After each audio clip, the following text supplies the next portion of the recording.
Hello everyone, welcome to my channel, and I am here to help you today. I know you use this video to fall asleep, so before that, like the video, and subscribe to the channel. Also, where are you from, and what time are you watching? Now get comfortable and relax. Case 1. Abril Perez Seguin was born in 1971 in Monterrey, Nuevo Leon, Mexico. Her mother, Maria del Socorro, worked diligently 7 days a week to ensure her 3 children, Abril, Javier, and Ana, had the opportunity for the best possible education and a bright future. Even at a young age, Abril displayed an exceptional aptitude for science and made it her goal to pursue higher education and financial independence. As Abril matured, she embodied a unique combination of intelligence, compassion, and physical beauty. Her sociable nature and innate leadership qualities made her an inspiration to her friends and a standout professional in her field. She earned a bachelor's degree from the University of Nuevo Leon and a master's degree in business from the Monterrey Institute of Technology. As Abril's career progressed, she discovered her passion for digital sales and rapidly climbed the ranks. She attained a prominent position as an executive director at Bilbao Bank in the United States. During the early 1990s, a time when Abril's professional accomplishments were flourishing, she met Juan Carlos Garcia Sanchez. Juan Carlos was an ambitious entrepreneur, born on November 11, 1968. Juan Carlos and Abril discovered they had a lot in common. Both had attended the Monterrey Institute of Science and Technology, where Abril studied, and Juan Carlos earned his degree with high academic achievement. Juan Carlos had also studied at top U.S. universities, including the University of Pennsylvania and Harvard. With his education and experience, he considered himself a professional entrepreneur in e-commerce and financial technology. Juan and Abril became inseparable, collaborating on projects and socializing in the same friend circle. As time passed, their friendship blossomed into romance.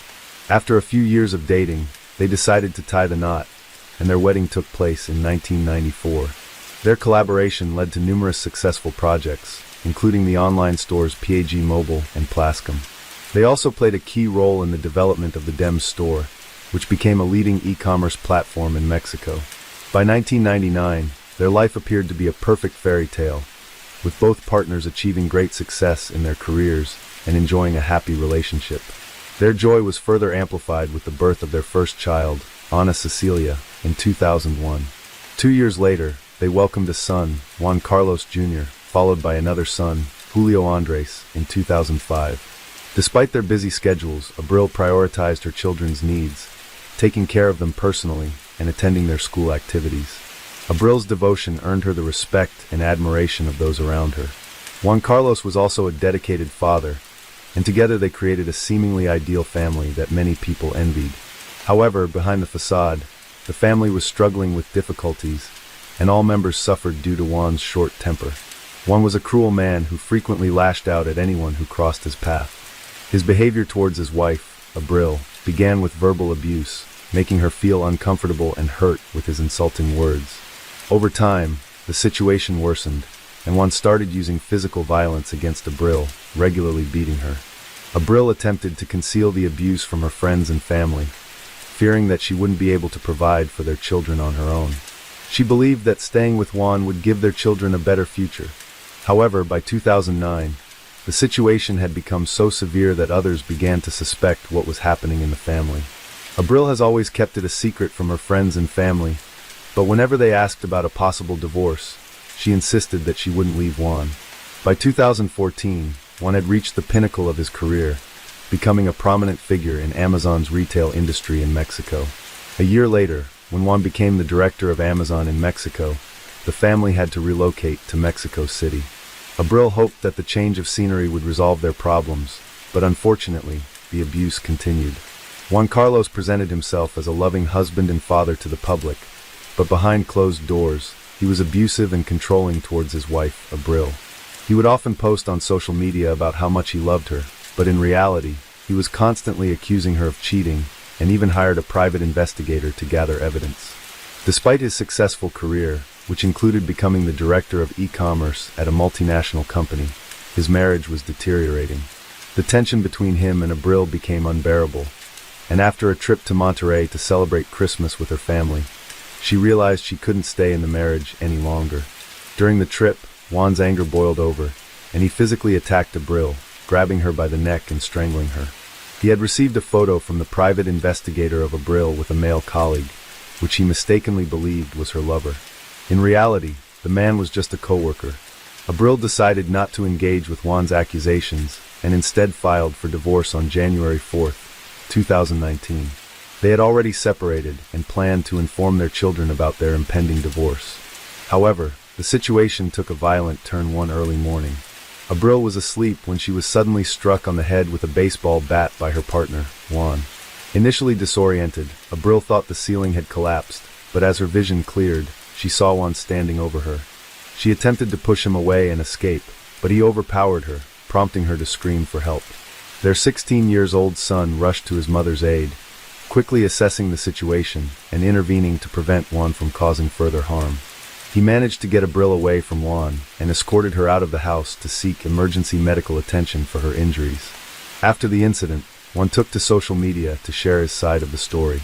He made several posts claiming that Abril had been unfaithful, stolen his money, and wasted 26 years of his life. He also alleged that Abril had physically attacked him, stabbing him in the chest with a knife. To support his claims, he attached photos of the knife and what appeared to be bloodstains.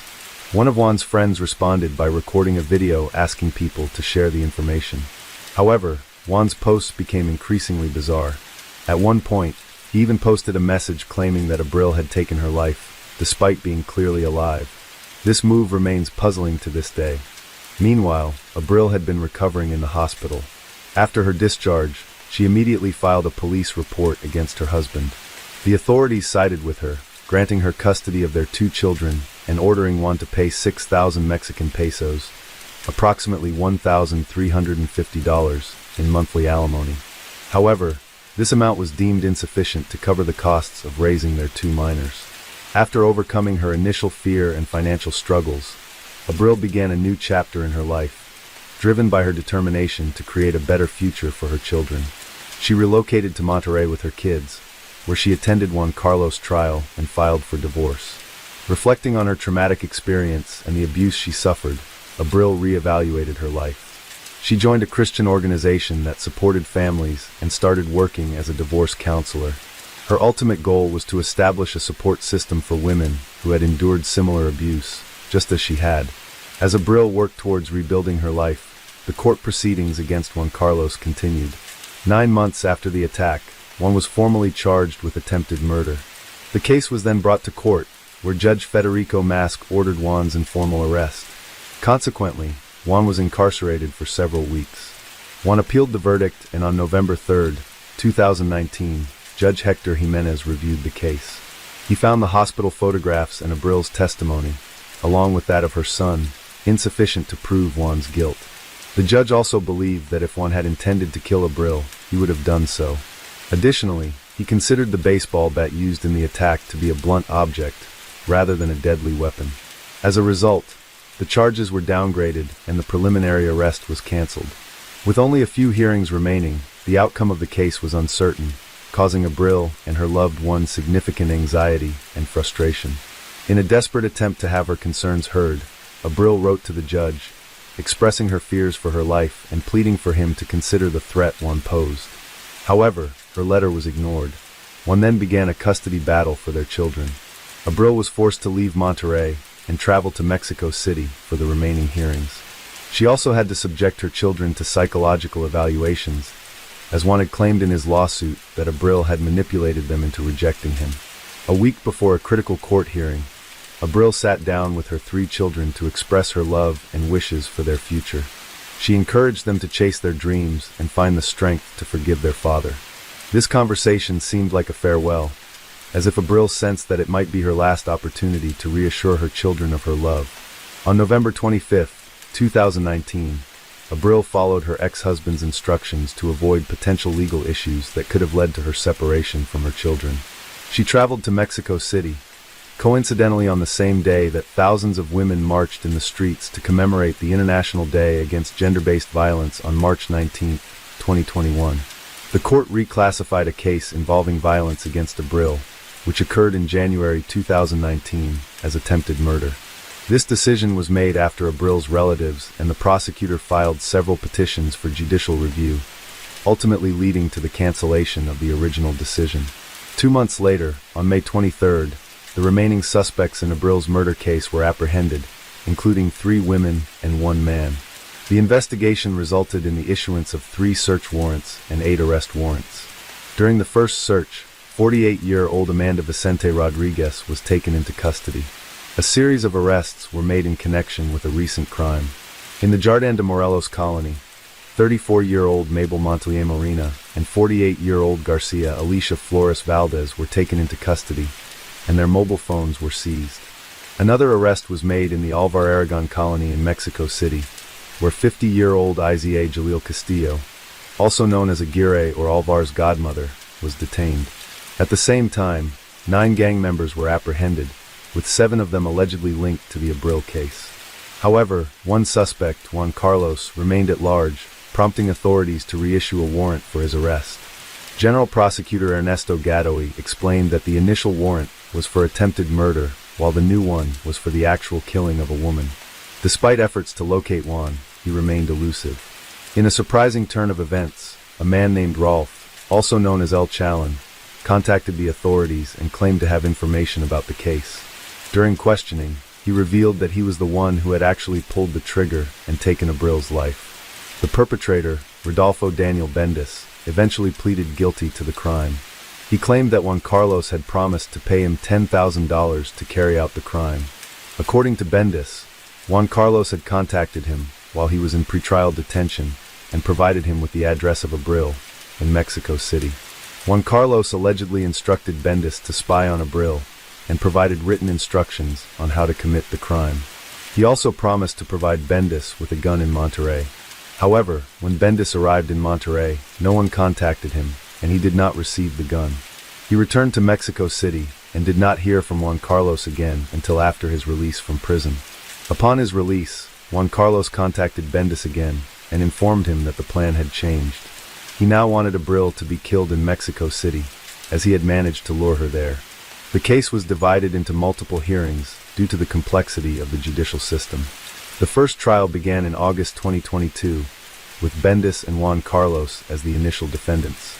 During this trial, the prosecution presented 28 witness statements and 14 pieces of expert evidence. During the recent trial, a key defendant known as Elshung Gallen testified about his role in planning and committing the crime of femicide, for which he had previously pleaded guilty. On May 19, 2023, the court delivered its verdict, finding Rodolfo Danielo Baza and Juan Carlos Rodriguez guilty and sentencing them to 52 years in prison. Additionally, they were ordered to pay approximately 56,000 Mexican pesos, $30,000 in damages. Following the trial, the men were taken to a detention center to begin serving their sentences. However, the Abril family immediately announced their intention to appeal the verdict, as they believed the sentence was too lenient. They pointed out that Rodolfo was the one who fired the fatal shots.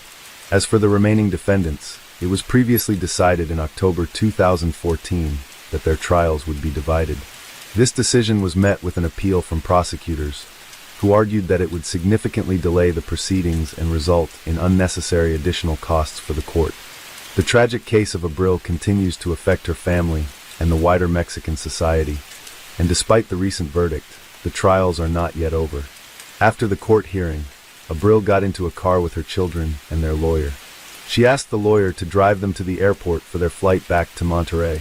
En route, they stopped at an intersection where a motorcyclist pulled up beside them. The motorcyclist, who was actually a hired assassin, shot Abril multiple times in the head. Luckily, her children, who were seated in the back, escaped serious harm.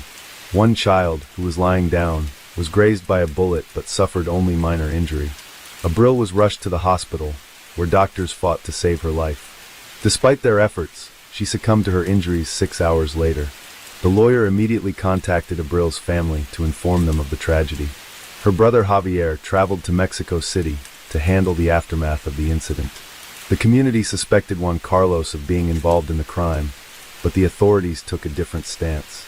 Since the shooter's identity and motives were unknown, they couldn't classify the case as femicide and make an arrest. Instead, the case was initially treated as a murder, and the police launched an investigation to gather evidence that could potentially prove it was a femicide. Abril's friend took to social media to accuse Juan Carlos, but her account was deleted as a result. Abril's family was fearful that the perpetrator would go unpunished and sought to raise public awareness about the case through social media. The fact that Abril died on a day dedicated to fighting gender-based violence added a deeper significance to her death. The family organized protests and marches to demand justice for Abril. Following Abril's tragic death, social media erupted in outrage as people realized that she had repeatedly expressed her fear of her abuser, only to be ignored by the authorities. Her family and friends held a funeral mass at the Benito Flores Chapel in Monterrey, where dozens gathered to pay their respects and demand justice for Abril. The funeral procession then proceeded to the Pantheon Garden in Los Angeles, where Abril was laid to rest. Her case has sparked widespread attention to the issue of gender-based violence, particularly in cases where judges release men who have attacked women.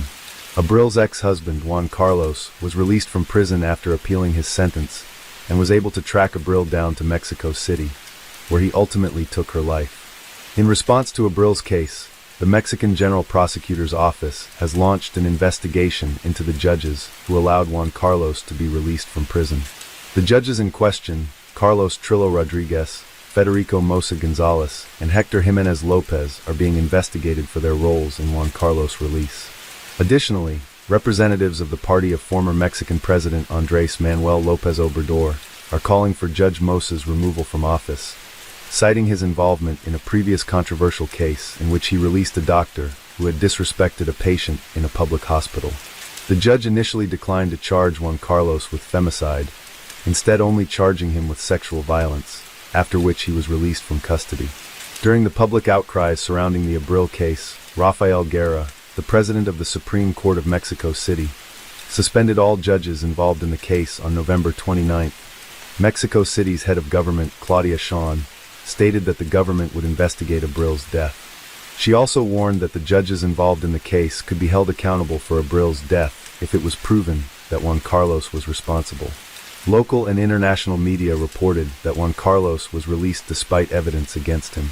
Abril's family established a non-profit organization called The Voice of Abril to provide support to victims of violence, including information, psychological assistance, and legal aid. The public demonstrations sparked by Abril's death prompted the prosecutor's office to reclassify the case against Juan Carlos, seeking to prosecute him for attempted murder, which could result in his imprisonment. After being charged, Juan Carlos took to social media to claim that he wanted justice for the crime against Abril and that the perpetrator should be punished. He also stated that he was willing to cooperate with the police despite having a troubled marriage with Abril, and he would never have wanted her to meet such a tragic end. However, his posts sparked widespread discontent among the community. His 18-year-old daughter, Ana Cecilia, publicly spoke out against her father, accusing him of physically and mentally abusing her siblings, and Abril over the years. She shared disturbing photos of Abril's injuries after being attacked with a baseball bat. Ana described her father as a narcissistic sociopath who allegedly bribed his way out of prison.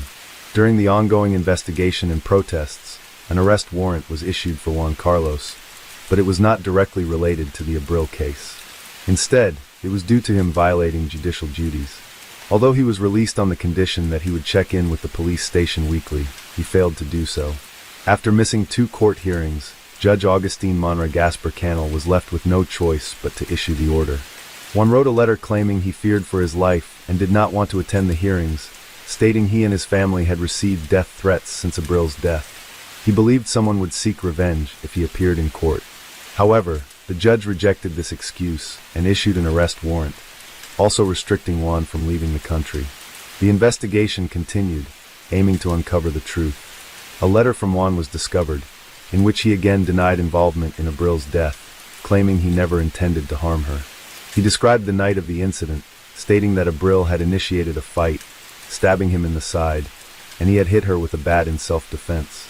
The letter sparked outrage among those who heard it, with no one believing Juan's account. The investigation has revealed that Juan Carlos is the primary suspect in the case. Further investigation by the police has identified at least 7 other individuals involved in the crime against Abril. This conclusion was reached after reviewing surveillance footage from the area where the events occurred. The footage shows two cars following Abril as she left the courthouse. The drivers of these cars were in contact with the perpetrator who fatally shot Abril. After the attack, the perpetrator and their cars fled the scene. Although the identities of the pursuers were not yet known at the time, the investigation suggested that Juan Carlos may have been involved in the crime. According to investigators, Juan Carlos likely met these individuals while he was in prison and paid one of them to protect him. After his associates were released from prison, Juan Carlos was also released. He then paid them to kill Abril. Notably, Juan Carlos was the only one who knew Abril's route to Mexico City, as he had requested to meet her. After the shocking details of the case became public, no law firm was willing to defend the suspect, Juan Carlos. Meanwhile, Abril's loved ones and colleagues cooperated fully with law enforcement, providing any information that could aid in his capture. However, sources from the General Prosecutor's office soon revealed that Juan Carlos had managed to flee Mexico by crossing the border into the United States. Mexican authorities swiftly alerted Interpol, which launched a global manhunt for Juan Carlos. As a result, he became a wanted man in over 151 countries, with authorities determined to apprehend him at all costs. By the end of January 2024, the case had gone cold, with no new leads or updates. For years have passed since Abril's tragic death, yet the true perpetrators remain unpunished. Her children are now living with her family on the outskirts of Mexico City, holding on to the hope that justice will eventually be served. The question on everyone's mind remains, where is Juan Carlos? His capture is still the top priority for the authorities. Abril's family has vowed to continue fighting for justice until Juan Carlos is found and brought to justice. Welcome back, mystery lovers. Today's case is going to keep you on the edge of your seat, the case of John Thomas McGuire. Amanda and Anna Marie McClure were two sisters who lived in an orphanage. Living in an orphanage can be extremely challenging. You don't have a place of your own or time to yourself. And if you're unable to stand up for yourself, you're at risk of being bullied by kids who have been there longer. Typically, bullies target children who are loners. Sisters Amanda and Anna Marie McClure were luckier than most, because they can always protect each other. They feel comfortable being around each other, and don't try to make friends with anyone. Unfortunately for Anna Marie and Anna Marie, their family secret is about to be revealed. Their father, Larry, has been convicted and imprisoned, and this news has been widely broadcast on television by various news sources. One day, the McClure sisters, Amanda and Anna Marie, helped a new girl named Meredith who was being bullied. Meredith had been living with her mother, who was addicted to drugs. After her mother's death from an overdose, Meredith was too afraid to call for help and stayed with her mother's body for a few days. It wasn't until a friend visited and found her mother's body that emergency services were called. Meredith soon became friends with the McClure sisters, and the three of them had a lot of fun together. Amanda and Anna Marie never told anyone why they were living in an orphanage.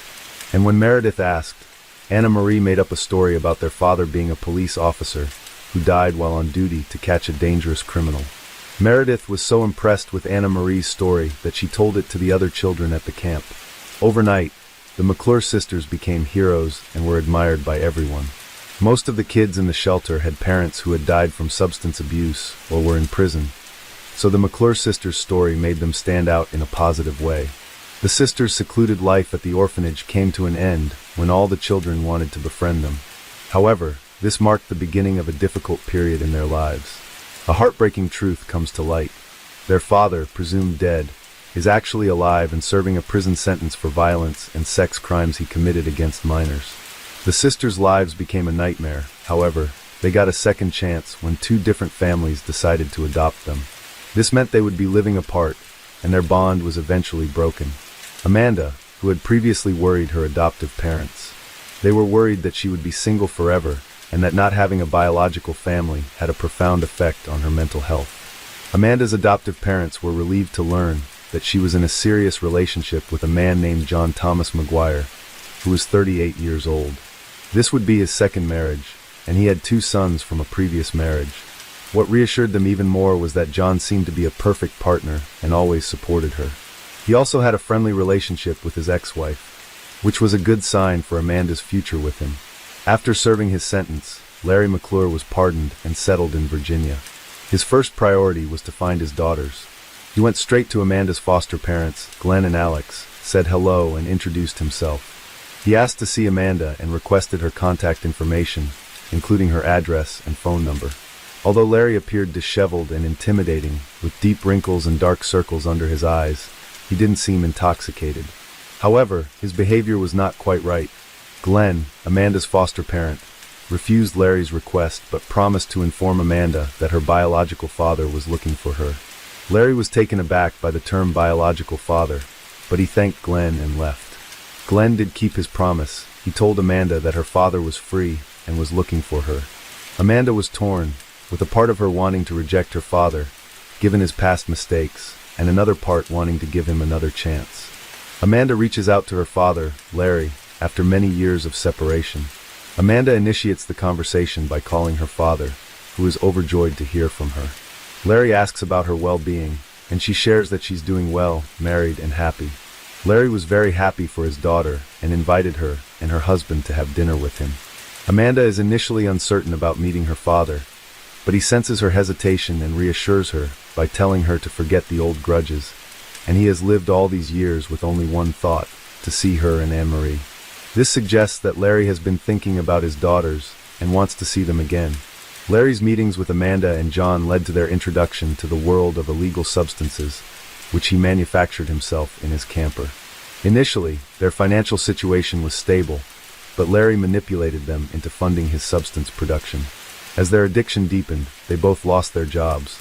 Larry persuaded John to register as a drug addict to receive $180 in state assistance. However, this amount was insufficient to support their habit, and Larry continued to exploit them for money. Meanwhile, Larry met Anne-Marie and repeated the same pattern, getting her hooked on substances and taking her money.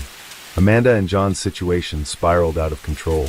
They accumulated huge debts, lost their house, and were forced to move into Larry's camper. John's parents, who were unaware of the situation, were told that they was going on a trip together. In reality, Amanda and John had become entrenched in a cycle of substance abuse and alcohol consumption with Larry, and John's parents have never heard from their son since. On Valentine's Day, John, still reeling from the effects of substance abuse, planned a romantic evening for his wife Amanda at the family circle. He cooked a fancy dinner, inviting Larry and Anne-Marie to join them. However, under the prolonged influence of the drugs, a disturbing situation unfolded.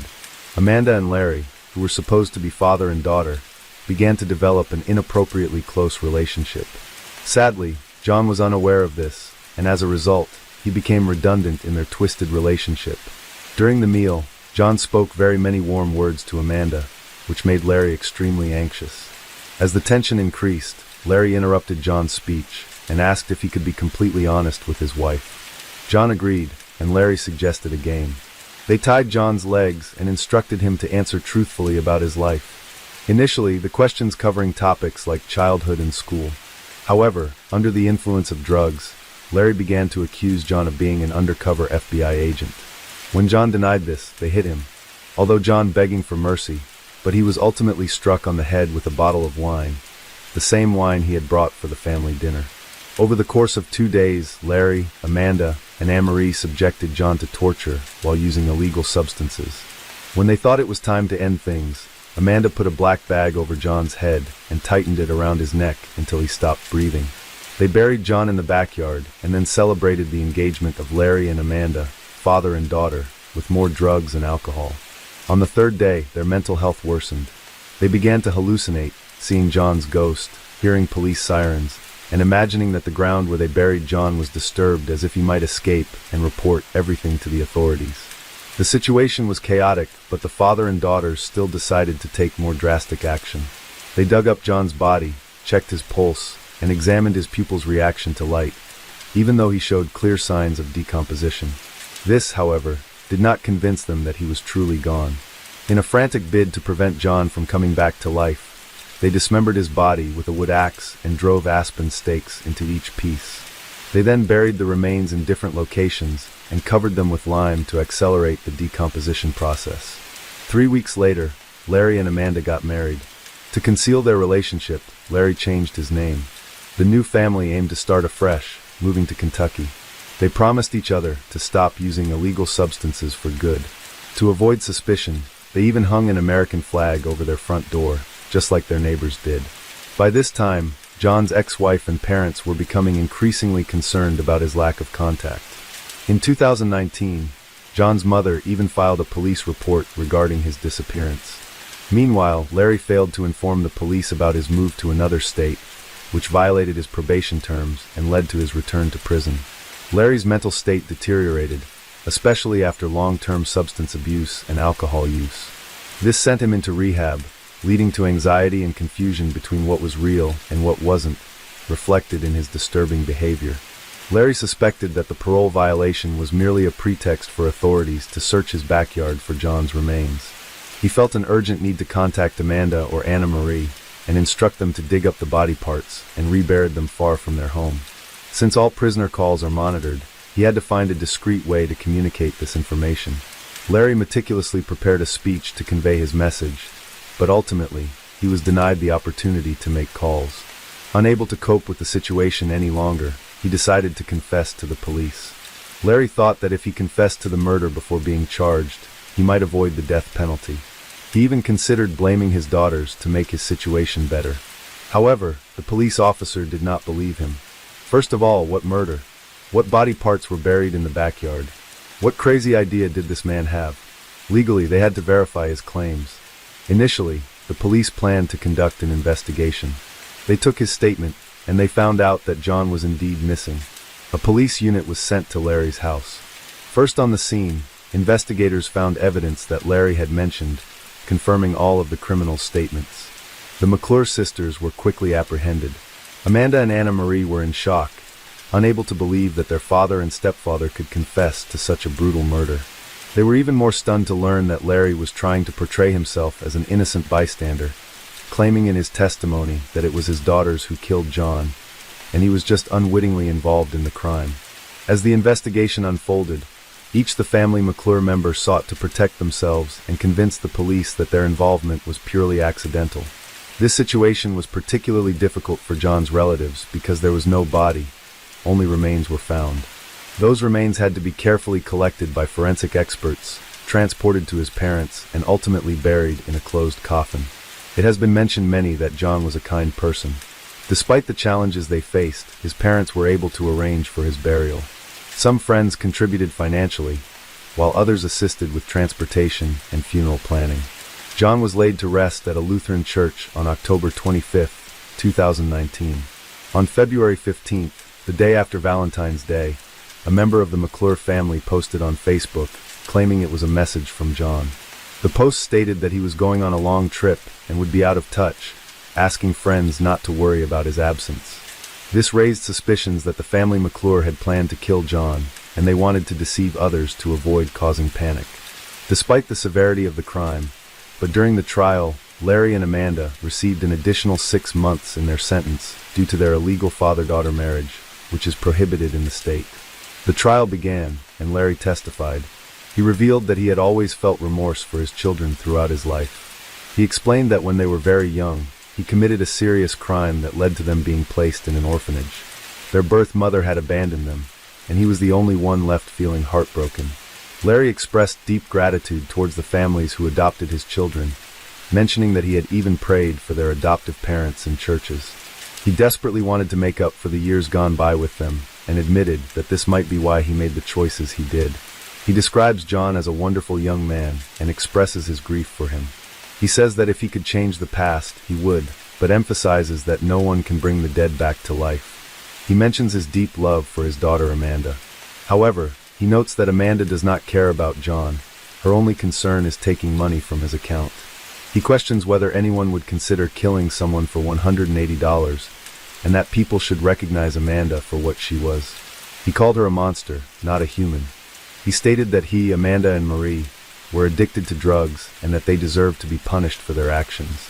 He expressed his desire to speak to the jury and said that regardless of his sentence, he was aware of his health problems and believed that he might not live more than 10 years.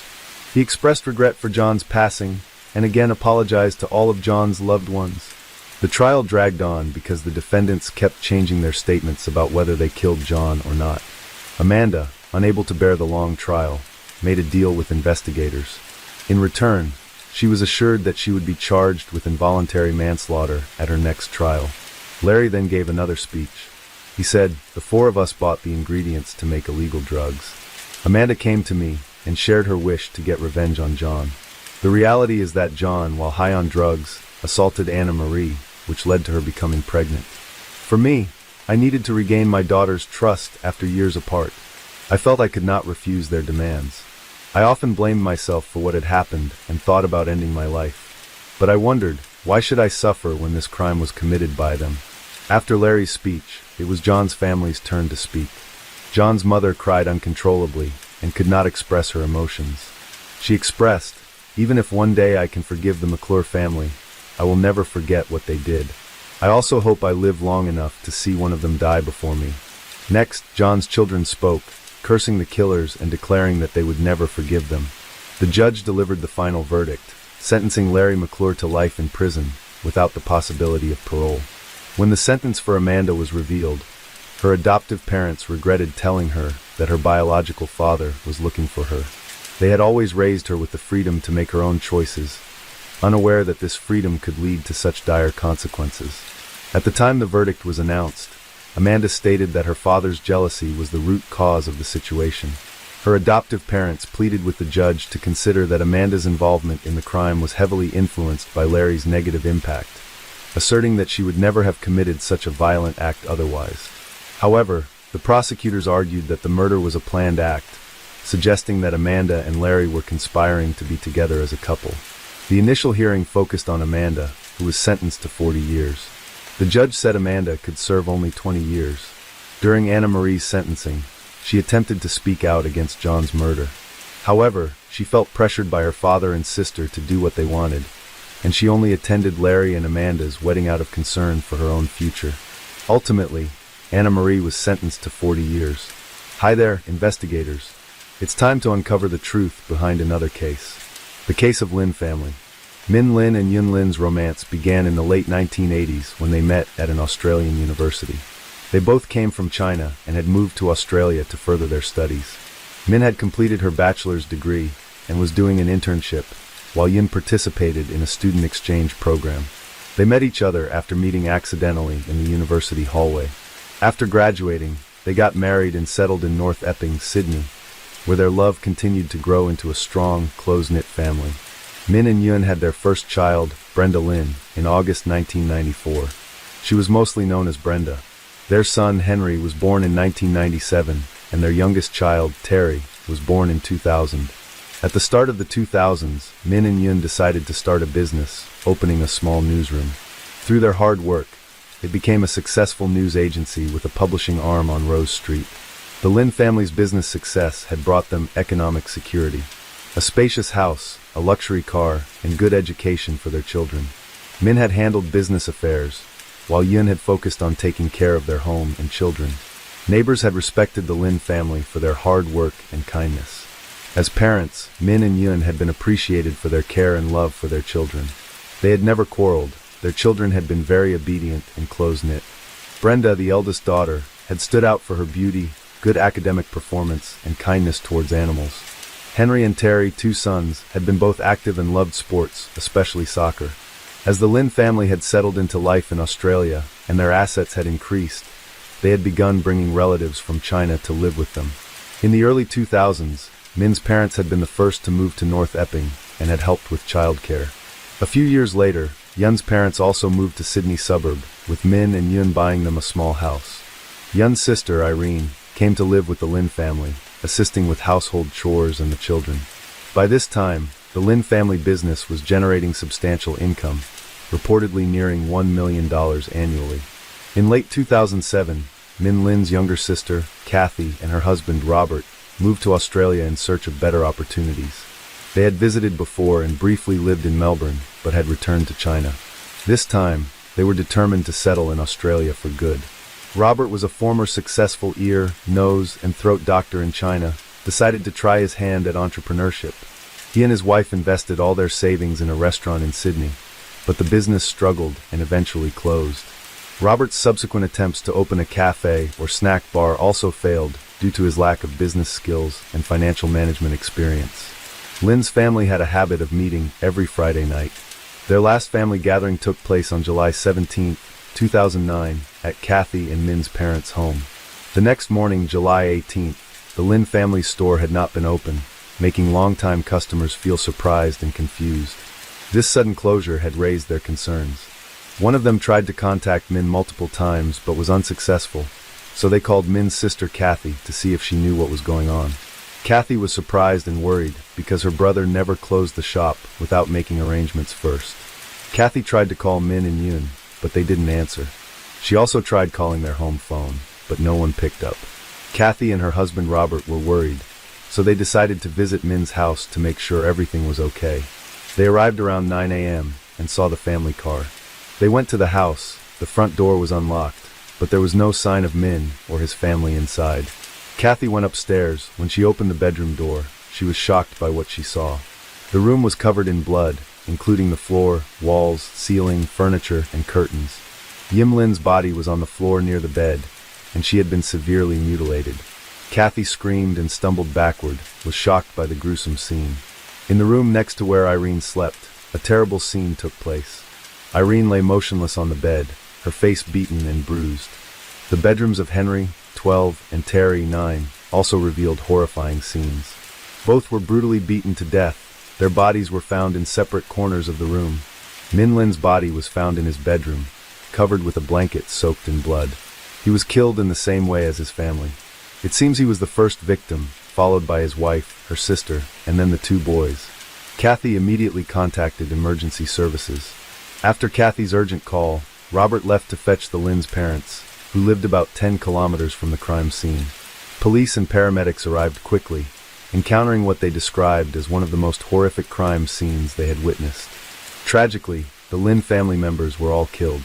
Each person died from multiple blows to the head with a heavy blunt object similar to a hammer. However, the crime weapon was not found at the scene. The initial examination of the crime scene did not reveal any important clues. The killer did not leave the murder weapon behind, and they did not take any valuables or money. This suggests that the main goal was to kill the Lin family, not to steal from them. At first, investigators thought there might be multiple attackers because it seemed unlikely that one person could overpower so many people. However, evidence showed that the children were awake during the attack and tried to escape. There were blood stains and splatters throughout the house. Oddly, all adult victims had head injuries and showed signs of strangulation. Investigators found identical bloody shoe prints in each room with a tread pattern. Although they could not identify the shoe brand, they determined the shoe size.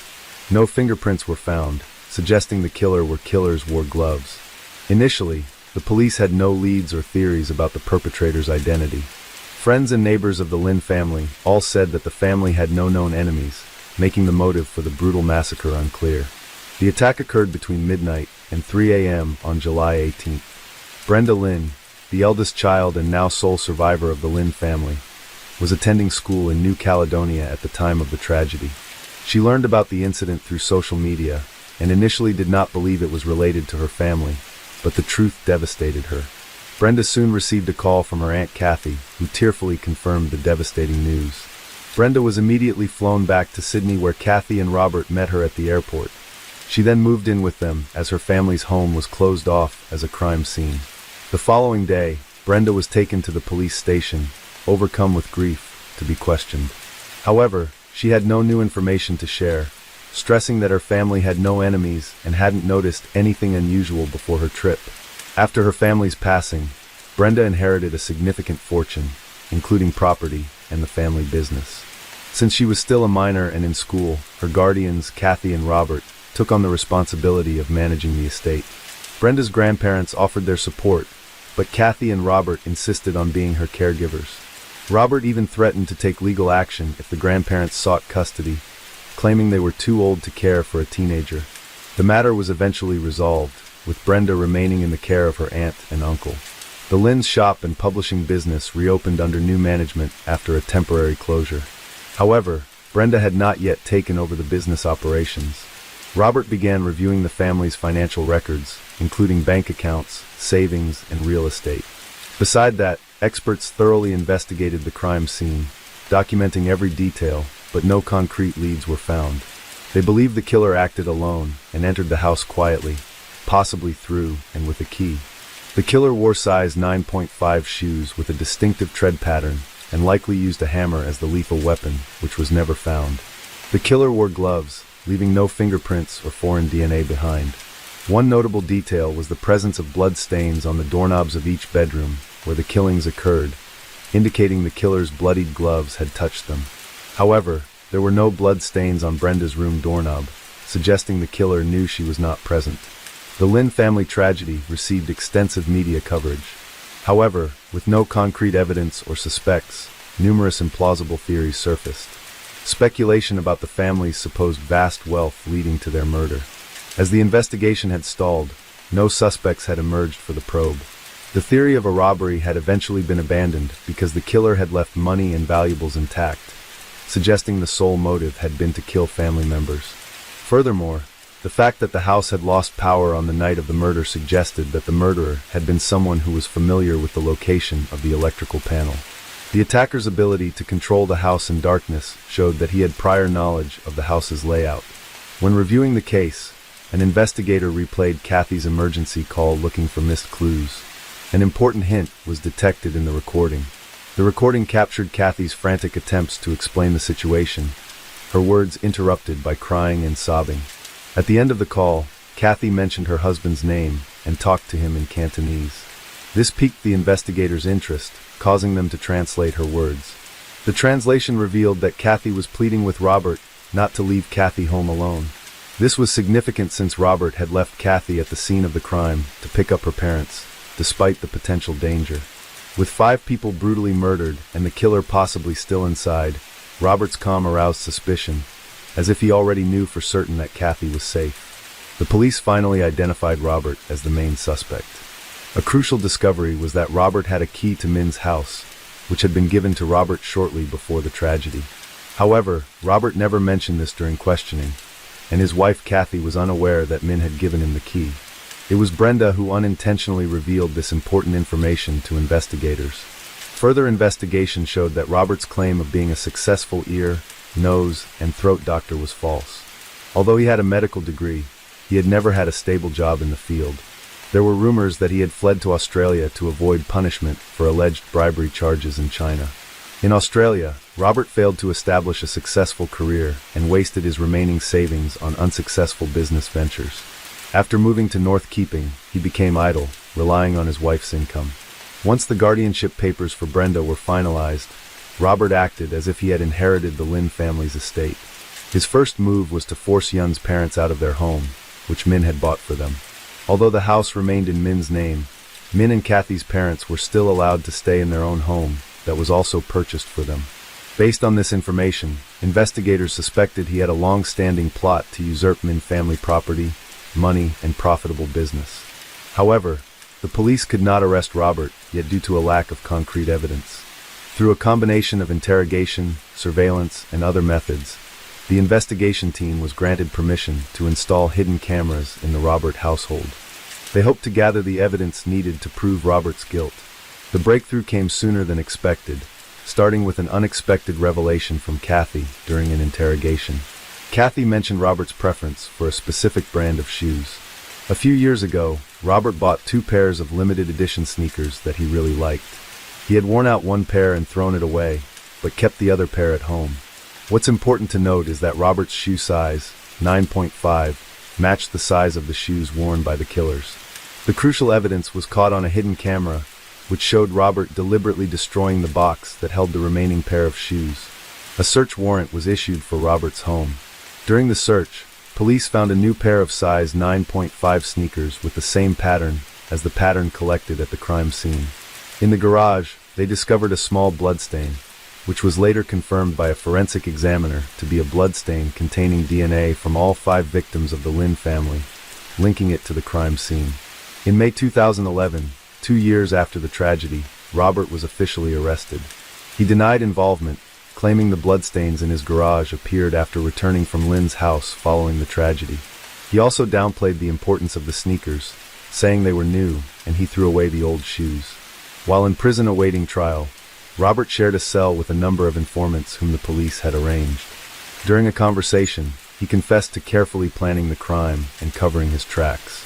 He bought the weapon in a store without surveillance cameras and gave his wife tea, so she wouldn't wake up while he was committing the crime. He removed the hammer, shoes, gloves, and clothes so police would never find them. At trial, Robert denied everything. The only evidence against him is what the informants said and some indirectly clues. The jury failed to find Robert guilty, and he was released on bail in December 2015. But when the trial resumed in June 2016, another informant said Robert had confessed to being haunted by Brenda since she was 13 years old. Brenda was questioned again and tearfully said Robert forced her to have sex when she first moved in. She kept silent about the abuse for years because she was afraid of what Robert might do.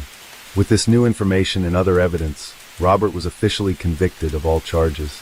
He was given 5 life sentences without the possibility of parole, 1 for each murder. All of his appeals were rejected. Hello friends, welcome to our channel. Today we're going to take a look at another horrible case with you. The case of Sharon Collins. On September 26, 2006, police were alerted to a break-in at a business in Westgate Business Park, Ennis Company. Claire. The office belonged to Downs and Howard, a property investment firm owned by Howard and his sons. He was believed to be wealthy. The police received a call about a robbery in rural Ireland, which unfortunately was not uncommon. However, upon arrival, they found the crime scene to be unusual. There were no signs of forced entry, such as broken doors or windows. The office locks had been opened with keys, and the alarm had been deactivated with a code the previous night at 9:24 p.m. Stolen items included a laptop, a desktop computer CPU, computer cables, and an old Irish money poster. Strangely, the safe in the office was left untouched, adding to the mystery. Later that evening, the police got a call from Robert Howard, one of Howard's sons, reporting that a strange man had shown up at his house and demanded money. What began as a basic robbery call was now unraveling into an unusual and bizarre story in Irish criminal history. Just days after the robbery, a suspect, Robert, who was an Egyptian national living in Las Vegas, was arrested in Ennis, along with his wife, Teresa Engel, an American. Robert claimed that a man named Tony came to his house, demanded money, and threatened his life, as well as the lives of his father and brother. However, Tony said the hit could be called off if Robert paid 100,000 euros. Robert refused, called the police, and Tony was taken into custody. On February 26, 2007, Sharon Collins, Howard's partner and purported surrogate mother to his 2 adult sons, was arrested. This was based on information found on 2 gateway computers discovered during an FBI investigation into Tony. The computers revealed a series of emails between 2 individuals, with one person using the email address lyingeyes98@yahoo.ie to arrange the contract killing of the Howard men. The emails also mentioned a FedEx package sent to a Las Vegas address with a down payment of 15,000 euros for the hit. Upon investigation, it was found that Sharon had indeed withdrawn 15,000 euros from her credit union and bank accounts. Sharon completely denies having any contact with Tony. She acknowledged sending the money, but claimed it was due to blackmail, possibly by a woman whom she met online. Howard wrote to the DPP requesting no charges against Sharon, asserting she wasn't involved in the murder plot. Several individuals, including Sharon Collins, contacted the DPP about the case. Sharon wrote to them 3 times, detailing her case. She detailed her life, explaining how she got married at 19 and had 2 sons before separating and eventually getting divorced. In November 1998, she met Howard, and they moved in with her 2 sons before Christmas. This worried me, because they lived together like a married couple, but were never officially married, because Howard was worried about his sons inheriting his business and fortune. In Ireland, a spouse is entitled to 1/3 of an estate, regardless of a will. Sharon was pressuring Howard to have a church wedding, due to her previous marriage being annulled, and Howard being a widower. They were advised that this could lead to a claim on Howard's estate. Instead, they settled for exchanging vows in a church in Italy, signing a document acknowledging it was not a legal marriage. Despite this, they acted as a married couple and held a reception party when they returned home. Sharon misled guests into thinking they were legally married. Howard and Sharon generally got along well, but they had strong personalities and often disagreed. In December 2005, Sharon mentioned meeting a woman named Maria Marconi online. Sharon confided in Maria about the arguments in her relationship with Howard. The two of them first connected when Sharon filled out a form online regarding working from home. Among many other emails, one in particular caught her attention. An invitation from a popular author to help her write a novel. Sharon filled out the form and returned it. Not long after, Maria Marconi contacted her, offering to mentor her. Over time, Sharon and Maria became friends, and Sharon started sharing more personal details with her. Sharon mentioned she hadn't informed Howard about Maria, as she wanted to wait and see how things progressed before bringing up her book project. During this period, she found the writing exercises helpful and therapeutic. Sharon wrote in a letter to the DPP that in April 2006, she and Howard had a disagreement, leading her to send an email to Maria, where she expressed her anger towards Howard by calling him names and stating that she hated him. Sharon met Maria Marconi in June 2007, during a holiday in Ireland. Maria was a woman in her late 40s with straight brown hair, sallow skin, and about average height. They traveled around Clare together, and Maria used a computer in Howard's office at Ballyback House. The next month, Maria contacted Sharon to inform her that her house had been robbed and her laptop stolen. Following this incident, Sharon started receiving strange emails from a man threatening to harm Howard and his sons for money, or if she didn't pay. The man knew personal details about her life, which frightened Sharon. She was then told to give 20,000 euros to prevent the letter to Maria Marconi from being sent to Howard. She received phone calls and emails asking for the money, so she decided to send it in hopes of solving the issue. The night after sending the money, on August 16, 2007, she traveled to Spain thinking it was all over. However, she continued to receive demands for more money through phone calls and emails. She visited an internet cafe to contact Maria, but upon logging in, she realized all her emails and contacts were gone. Upon learning that Howard's office had been burglarized and the computers were stolen, she remembered that her password was saved on one of the computers, suspecting that's how her emails were deleted. She told the DPP also that when she had been brought in to speak to the police, they had read emails that they said were from her to a man named Tony. She told them she recognized parts of the emails, and that some of what she had written to Maria might have been lifted word for word, and had been added to make it look like Sharon herself was conspiring to have the Howard men murdered. Sharon's next two letters were much shorter compared to her previous ones. In those letters, she mentioned that she would not have used her real name, her personal computer, or the computer at Howard's office.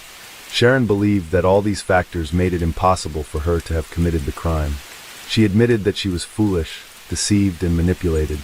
In hindsight, she realized that she should have confessed much earlier and told the truth. Sharon regretted not informing Howard about the incident when it occurred. She also said that she had nothing to gain from the Howard's murders. She was not properly named Nanny, and would not have had any claim on Howard's estate since they were not married. In fact, if anything, Howard's death would mean that her source of income would be gone. She pleaded with the DPP not to press charges and to trust that she had acted foolishly, but had not intended to kill. The DPP did not heed Howard or Sharon's advice. On June 26, 2007, the district court proceedings began. This court convenes 9 times a year, but today it was packed with photographers and journalists. Sharon, aged 44, was scheduled to appear in court. Additionally, it was reported that an Egyptian national residing in Las Vegas, Nevada, USA was also present in court. He had been accused of attempting to extort 100,000 euros, robbery, and dealing with stolen goods. However, those charges were dismissed in the morning. Upon leaving the courtroom, he was promptly rearrested for conspiracy to commit murder. Tony was taken by the police to Kilkee to face these charges alongside Sharon. Both were brought before the court and formally charged with conspiring to kill Howard and his 2 sons, Robert and Neil. It's worth noting that each of the accused were granted free legal aid, and so the cost of the case was falling on the state, which in turn cost the taxpayer. So with 12 solicitors, the accused, police involved in the case, family members and press, the courtroom was packed to the gills, and the judge was not a happy guys. So the following week, the case has moved to a much bigger venue. Sharon faced 3 charges of conspiracy to murder, and faced another 3 charges of soliciting Tony to murder the 3 men. Tony was recharged with making an unwarranted demand for 100,000 euro from Robert Howard, trespassing at the Howard's business premises, theft, and handling stolen goods. The 2 of them pleaded not guilty to each of the charges. The jury learned that the investigating officers had collected a lot of information and evidence with help from the FBI in the United States, while they were investigating Tony for similar charges. According to the prosecution, Tony, also known as Tony Luciano, was asked by Sharon to kill the Howard men. Sharon had also obtained a proxy marriage certificate from Mexico for herself and Howard, which she paid €1,000 for, without Howard's knowledge. She used this to apply for and receive an Irish passport in the name of Sharon Howard. Sharon had posted the keys to the Howard's business offices to Tony, and he used these to gain access and steal the computers that had evidence of Sharon's contact with him. Along with the keys, she sent him photographs and money. Robert had gone to the offices of his family business and noticed that the door was unlocked, and the alarm was no longer set. He saw that 2 computers were missing. Later that night, around 10:30 p.m., he received a phone call at home from a man he didn't know, who said he had heard that Robert lost a few computers. 5 minutes later, there was a knock on the door, and when Robert opened it, he found a man calling himself Tony, who had one of the computers.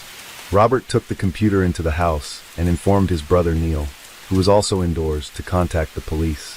After coming back to the front door where Tony was waiting, Tony revealed that he had been hired to harm Robert, Neil and their father Howard for €130,000, but he refused to comply. Tony proposed to cancel the contract for €100,000, which the Howard family agreed to pay. Tony showed Robert photographs of the Howards and a piece of paper with various directions to their houses. Robert was a little freaked, hoping the police would arrive soon before Tony tried to leave, which he did.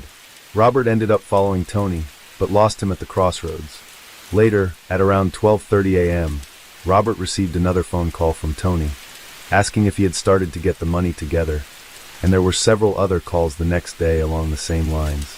They made plans to meet at a hotel in Ennis for Robert to hand over the money, and Robert told the police about this.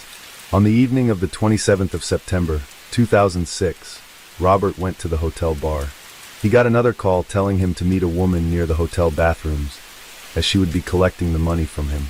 This woman was Teresa, Tony's wife. When he got to the bathrooms, a woman asked him if he had the envelope, and just then, a plainclothes police passed them, and the woman took off without the money. The undercover female police followed Teresa, and she was seen talking to a man outside the hotel. They both went their separate ways, and the man headed to a pub across the road from the hotel. The police approached the man and arrested him there, and then. This man was Tony. Teresa was arrested in the hotel car park. Howard supported Sharon during the investigation, arrest, and trial. On the stand, he expressed confusion as to why Sharon would be involved, stating she was not a greedy person and had never asked him for anything. He mentioned that shortly after the office break-in, Sharon informed him she was being blackmailed by Maria Marconi. Howard explained that he had asked Sharon to go to Las Vegas in order to hire a private investigator to locate Maria Marconi, but she was not successful in doing so. He also mentioned that he did not book the 2 flights from Las Vegas to Shannon Airport that were charged to his American Express credit card, which coincided with flights taken by Tony and Teresa. Howard revealed that Sharon had his credit card information and took care of the payments, but unfortunately, her purse containing the details was stolen in Spain either in August or September of 2006. He suspected that the thief was Teresa. After Howard finished his testimony, he left the stand and crossed the courtroom where he gave Sharon a kiss on the lips. This caused a sensation amongst the media. He then left the courtroom and did not attend the rest of the trial. On Thursday, the 12th of June, Teresa Engel took to the stand, and it was established that she had been granted immunity for her testimony. They went through her background, and she had met Tony in 2003 or 2004 at a casino in Detroit near where she lived at the time. In June 2006, she moved to Las Vegas to live with Tony, and they got married. She, Tony, and another woman named Lisa all lived together. Lisa was Tony's first wife. Teresa mentioned that she had visited Ireland before, saying Tony had sent her there in response to emails he received from a woman seeking 3 men to be killed. She remembered receiving a cash payment of €15,000 delivered by FedEx. In Ireland, she met Tony's friend Ash in Ennis, who was supposed to poison the alcohol in Howard's office to kill the Howard sons. However, Ash ultimately decided not to go through with the plan and left. When the FBI were investigating Tony over fraud and extortion in the States, they had found evidence of the manufacturing of racing in the house that he lived in, and so this information was given in court in Ireland. The fraud and extortion in this case in the US was similar to the one in Ireland involving Sharon. Teresa had told a woman that her partner's ex had taken out a hit on her, and that she'd be killed if she didn't send it $20,000. Obviously, rather than pay out the money to these people, she went to the cops. It turned out the ex-girlfriend had paid out $17,000 after finding Tony on the hitman for her website that he had set up. Teresa pleaded guilty and was eventually in 2008 sentenced to 8 months in prison. The next part of this story is another humdinger, as it involves the popular radio show personality Jerry Ryan, who unfortunately is no longer with us, but anyone Irish would have known him, and the producer of his show, Siobhan Hoff. You see, our Sharon had wrote an email to the show outlining her relationship with Howard. This email was only partially recovered, and so they brought Jerry Ryan and Siobhan Hoff to the stand, but they stated they'd get over 2,000 emails a month, and neither of them remember seeing the email. The email stated that Howard visited prostitutes, as well as individuals Sharon referred to as transvestites. He asked her to engage in sexual activity that made her uncomfortable. Sharon mentioned that he had awful moods when he didn't get his way, and she could no longer tolerate it, although she was afraid to leave. Personally, I believe she was hesitant to abandon the lifestyle to which she was accustomed, but I may just be cynical. She mentioned in her letter to the show that she wanted to create a situation where she could end her current relationship. The email suggested two possibilities. Either Sharon was truly unhappy in her relationship, giving her a possible motive for murder, or she was lying and willing to tarnish her partner's reputation to gain sympathy. Maybe Sharon was hiding her true self. The prosecution argued during their closing statement that bringing in Jerry Ryan was unnecessary and irrelevant, claiming it was just a ploy by Sharon to attract more attention. On the 1st of July, the day had finally come that everyone had been waiting on. Sharon was the next up in the witness box. Next up was the prosecution to cross-examine Sharon. Everything that was put to her was denied, including how she organized the break-in at the Howard's office, how she paid the down payment of €15,000 for the hit, and claiming it was the money to pay the blackmailer, and how the Lying Eyes 98 email address didn't belong to her. She was accused of making up the person Maria Marconi to cover her tracks. She claimed that the phone calls she exchanged were with the woman and not a man. Sharon remained cool and collected during the cross-examination. She made sure to smile at the jury and played the part of an innocent person. However, the next day, Sharon was a different woman in the court. She appeared drawn and lacked the confidence she had shown the previous day. The prosecution grilled her and went through her actions in detail. Sharon was unable to give clear explanations regarding the communication between the Lying Eyes account and the hitman, followed by a quick switch to her personal email from the same computer. She also could not clarify the searches on her laptop at Ballerbeg House regarding inheritance, mortgages, and women's aid. Additionally, she had no explanation for the €15,000 tracking number used right after interactions between the Lying Eyes 98 and the hitman account. The defense argued that the police were biased in their investigation and only looked for evidence to make Sharon appear guilty. They mentioned phone data and records that were never thoroughly examined, which could have shown that someone else was in the house while Sharon and Howard were away. After the judge summed up the case, the jury deliberated for hours. Each counsel had requests for the judge. The jury spoke on the case and were retired to a hotel. The next day, the judge recharged the jury and deliberations continued. On the third day, finally, a decision was made. Early afternoon, the jury filed into the courtroom and delivered their verdict on 7 charges. Sharon had been found guilty of 3 charges relating to the soliciting the murder of the 3 men Howard, Robert, and Neil. She had also been found guilty of charges relating to demanding €100,000 from Robert to cancel the contract of killing all 3 of them, but not guilty of the robbery of the Howard offices. Sharon broke down in tears as the jury returned to deliberate further on the outstanding charges.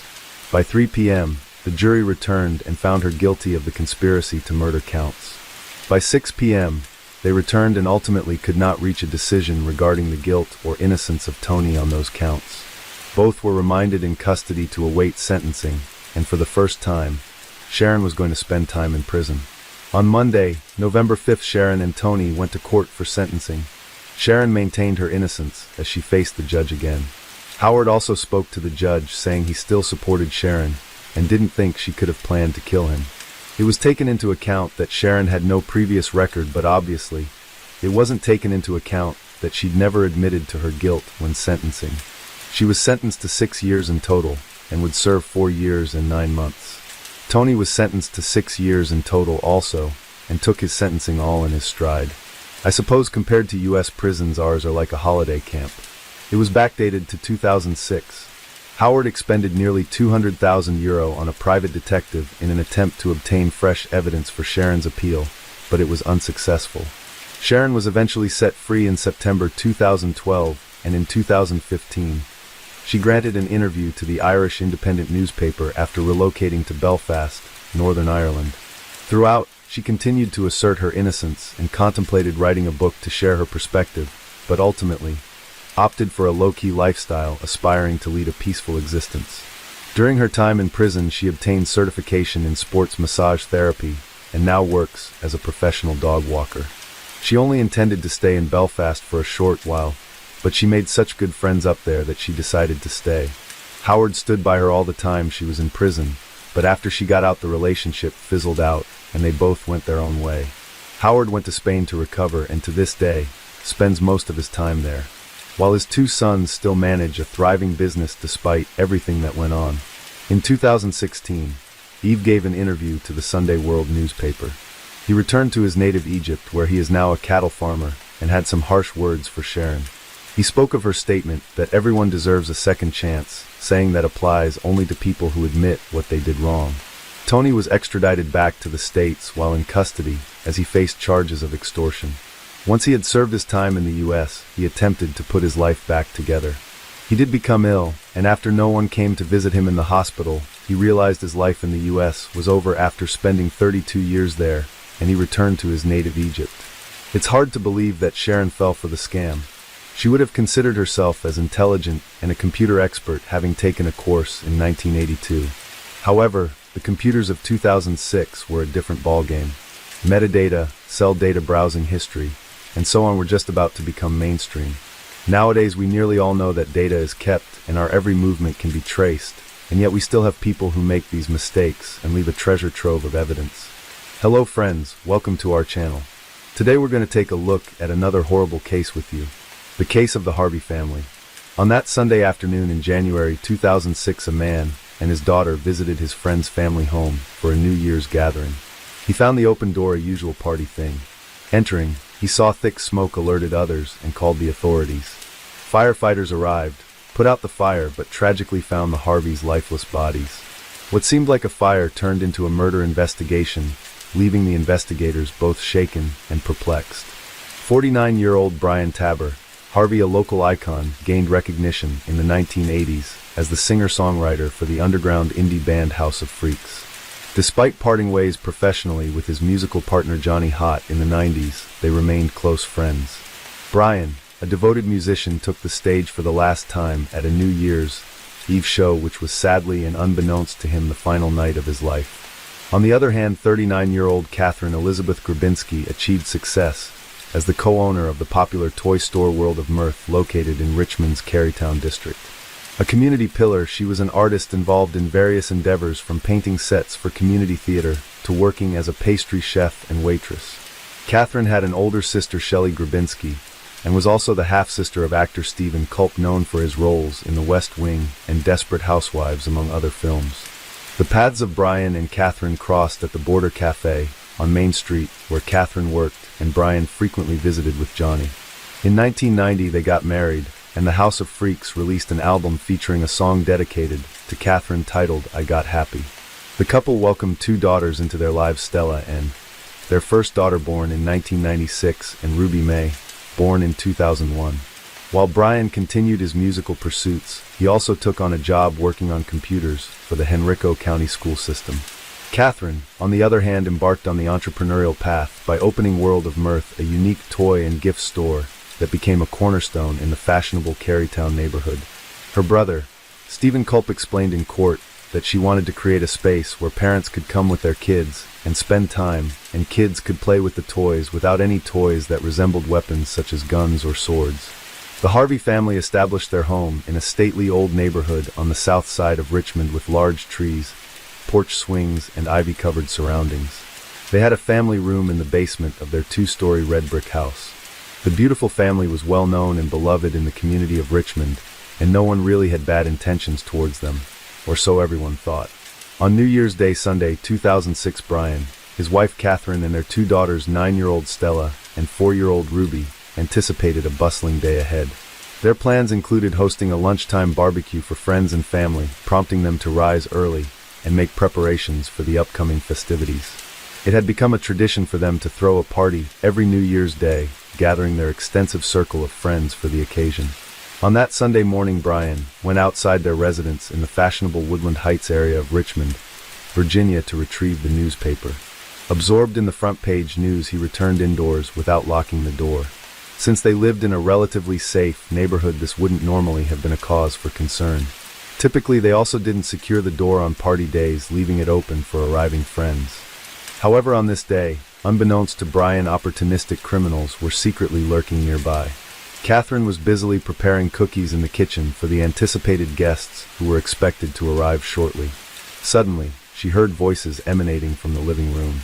Assuming someone had arrived earlier than expected, she approached the living room, only to be confronted not by familiar faces, but by two unknown men. In the tense moments that followed, Brian, Catherine, and young Ruby were directed to go downstairs to the basement playroom. Stella, who had spent the previous night at a slumber party, had not yet joined them. Once the family was confined to the small space, the intruders used electrical cords and packing tape to restrain them, ensuring their cooperation to prevent any harm as the intruders proceeded to ransack the house. Around 10 a.m., a knock on the front door interrupted them. The apparent leader of the group released Catherine from her restraints and instructed her to deal with whoever was at the door. However, before allowing her to leave, he issued a stern warning: if she sought help or attempted to escape, her daughter and husband would be murdered, as the imminent arrival of Stella was threatened. A distressed Catherine found herself in a difficult dilemma. Answering the door would expose her daughter to the same danger as the rest of the family, while ignoring the persistent knocking could incur the wrath of the assailant, who clearly had the upper hand. Ultimately, she decided that cooperation was the most prudent choice, and with that decision she opened the door. In an unexpected turn of events, Stella swiftly darted past Catherine and made her way directly to the playroom, where the family usually spent a lot of time together.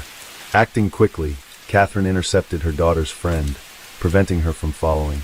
Karen Perkinson, the friend's mother, later recounted her surprise at Catherine's unusual behavior, which deviated from her typical exuberance. In response to Perkinson's inquiry about her well-being, Catherine, normally lively, claimed to be unwell and gestured with a circular motion to the side of her head, mimicking a gun, to indicate someone might be considered crazy, abruptly ending the conversation and shutting the door. This peculiar gesture would later trouble Perkinson, who wondered if Catherine was attempting to convey that Kathy was being monitored by the intruders, and could she have attempted an escape, potentially saving herself and Stella. However, the dilemma of leaving Brian and Ruby behind weighed heavily on Catherine's mind. Perkinson left, intending to return later for the party. With all four members of Harvey's family now inside the house, Catherine went back to the basement and found a terrified Stella, who had been securely tied up along with the rest of the family. As everyone lay bound and vulnerable, chaos suddenly and unexpectedly erupted. The man in charge revealed a knife taken from the Harvey's kitchen and began slashing their throats, including those of the young girls, expressing frustration that they were not dying quickly enough. He ordered his accomplice to bludgeon their heads, but the partner refused, prompting the assailant to grab a claw hammer and ruthlessly strike them repeatedly until they stopped moving. After removing Catherine Harvey's wedding ring, the assailants used wine as an accelerant to set the room on fire and conceal evidence of their heinous acts. As they made their escape from the residence, they helped themselves to a plate of freshly baked cookies that were cooling on the kitchen counter and stole a laptop, DVD player, and various other items. Rushing out, they entered a getaway vehicle parked outside, where a woman, who was in a relationship with one of the men, was serving as a lookout during what was initially intended as a simple robbery.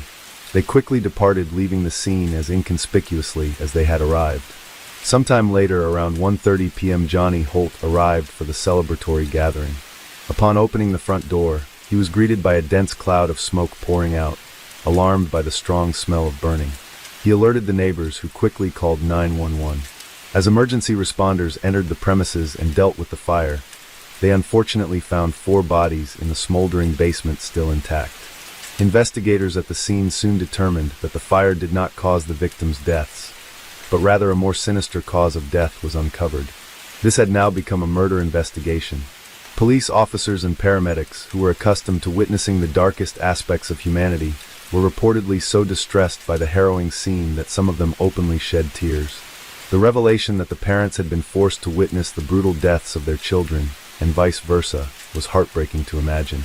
Autopsies revealed that Brian and Catherine died from blunt force trauma to the head. Stella tragically succumbed to a combination of blunt force trauma and smoke inhalation, suggesting she was alive when the fire started, despite her severe injuries.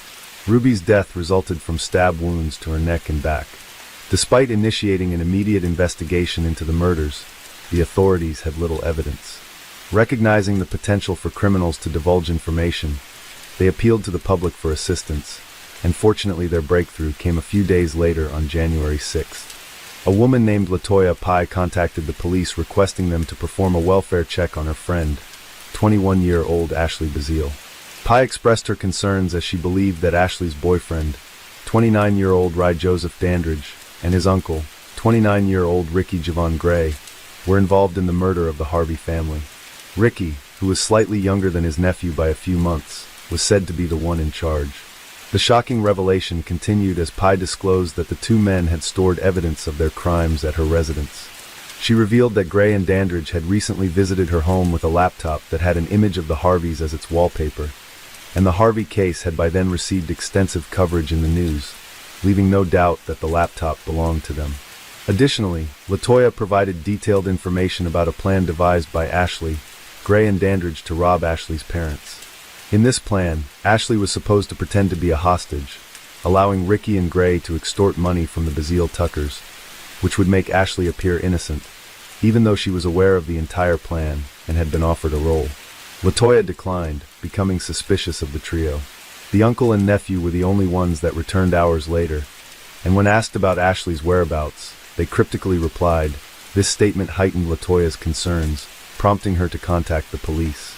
It was this crucial information that investigators needed to start connecting the dots. Having confirmed Latoya's information, investigators proceeded to the residence where Ashley resided with her mother, 46-year-old Mary Bazile Tucker, and stepfather, 55-year-old Purcell Tucker. To their horror, they encountered yet another gruesome scene. Upon entering the home, they discovered the lifeless bodies of all three victims who had been subjected to a brutal method similar to the Harvey family's fate. The victims were bound, gagged, and had their throats mercilessly slit. Duct tape wound tightly around their heads had inflicted additional suffering on Mary and Purcell, who both displayed deep neck lacerations. Purcell had a sock forcibly inserted into his throat, and Ashley tragically was found to have been suffocated with a plastic bag. The common cause of death for all three was determined to be suffocation and torture. Suspecting the presence of killers, law enforcement agencies from across the region collaborated in a joint effort to apprehend them before they could commit further atrocities. Harvey Purcell and Mary led quiet, peaceful lives without any known enemies. Purcell worked as a forklift operator, while Mary was employed by a housekeeping business. Their tranquil existence was shattered by the betrayal of their own daughter, which ultimately led to the tragic demise of an innocent couple who was simply trying to enjoy their retirement years. The investigators swiftly uncovered the crucial link between the Harvey and Tucker cases. Ashley was found wearing Brian Harvey's wedding band, the same one that was missing and taken from Catherine. With this revelation, urgent action was imperative to apprehend Gray and Dandridge before they could inflict further irreparable harm.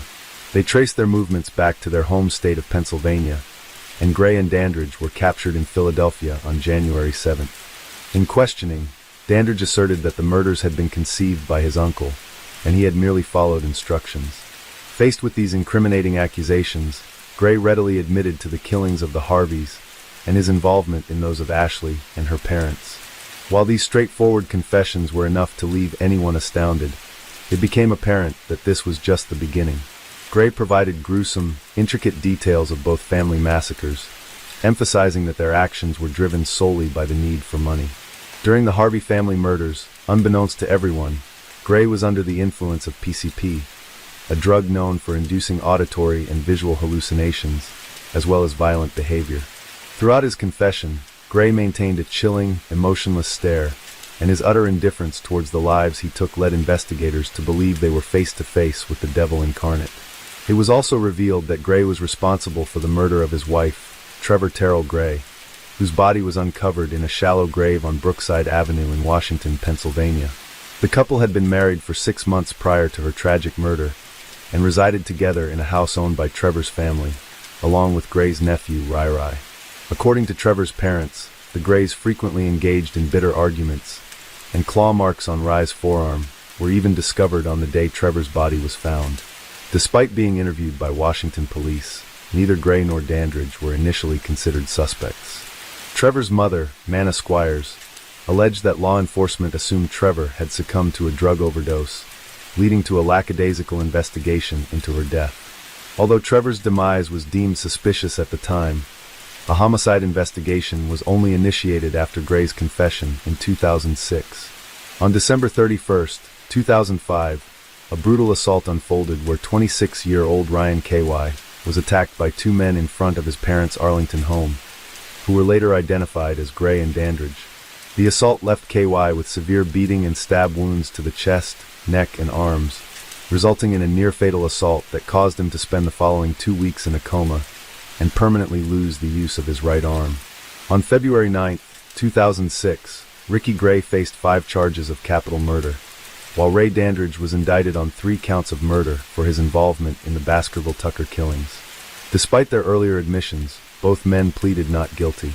After a 6-month trial, the jury found Gray guilty on all counts, leading to a life sentence for the murders of Brian and Catherine Harvey. In response to the brutal taking of Stella and Ruby's lives, the court deemed nothing less than a death sentence appropriate.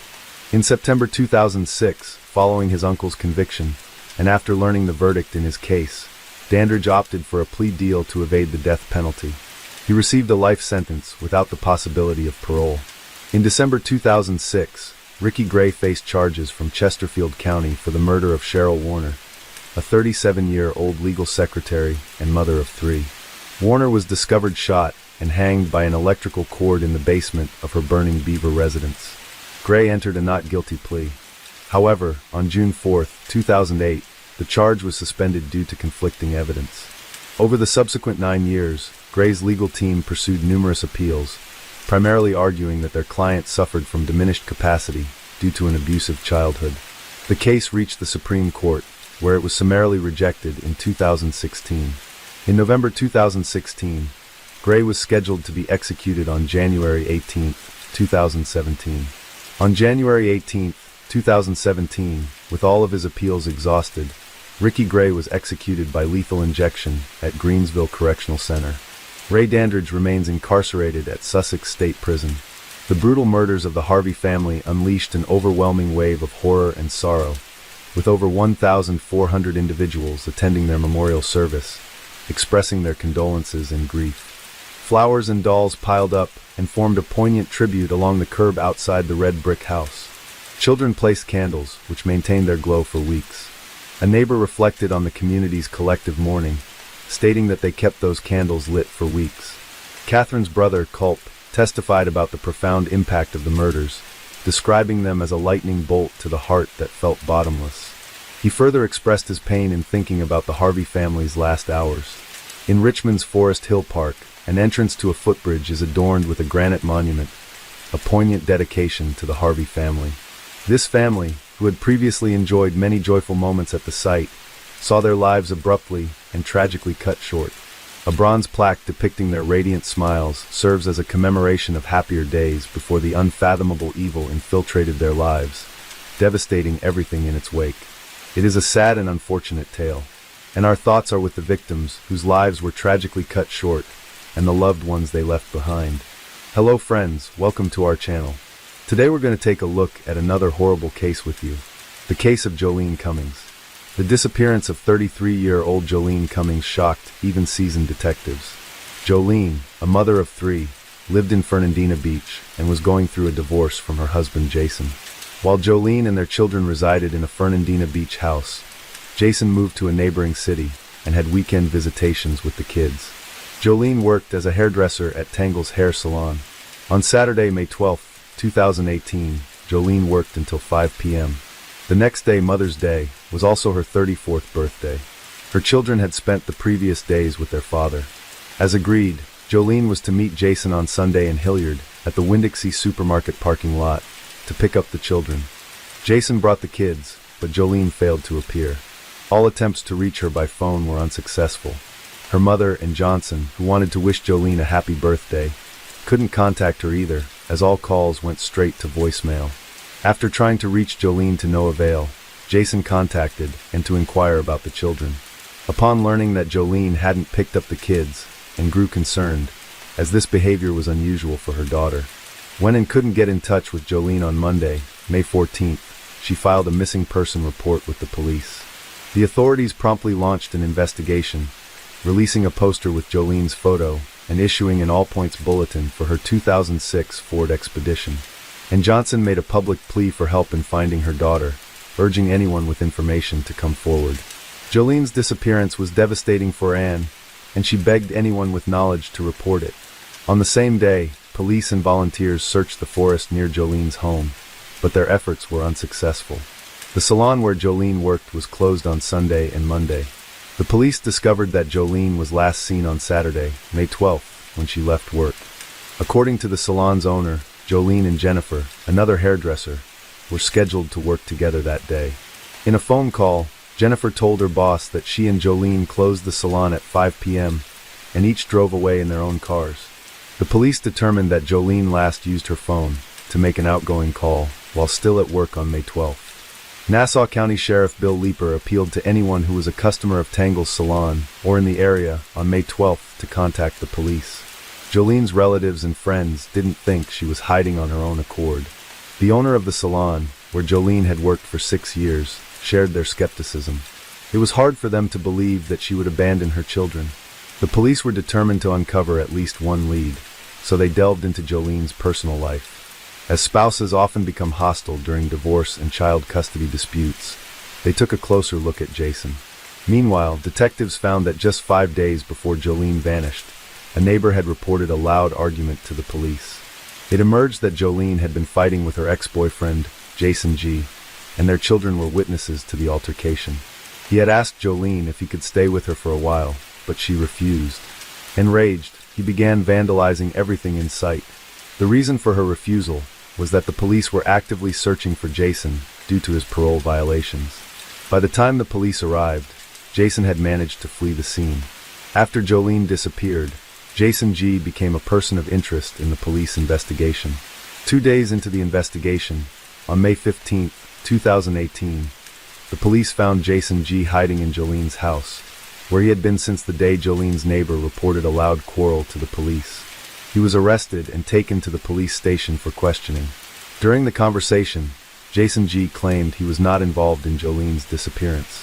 Meanwhile, the police discovered their first crucial lead. They found Jolene Cummings' SUV parked outside a Home Depot hardware store, just a few miles from her workplace. The vehicle was undamaged and showed no signs of a struggle.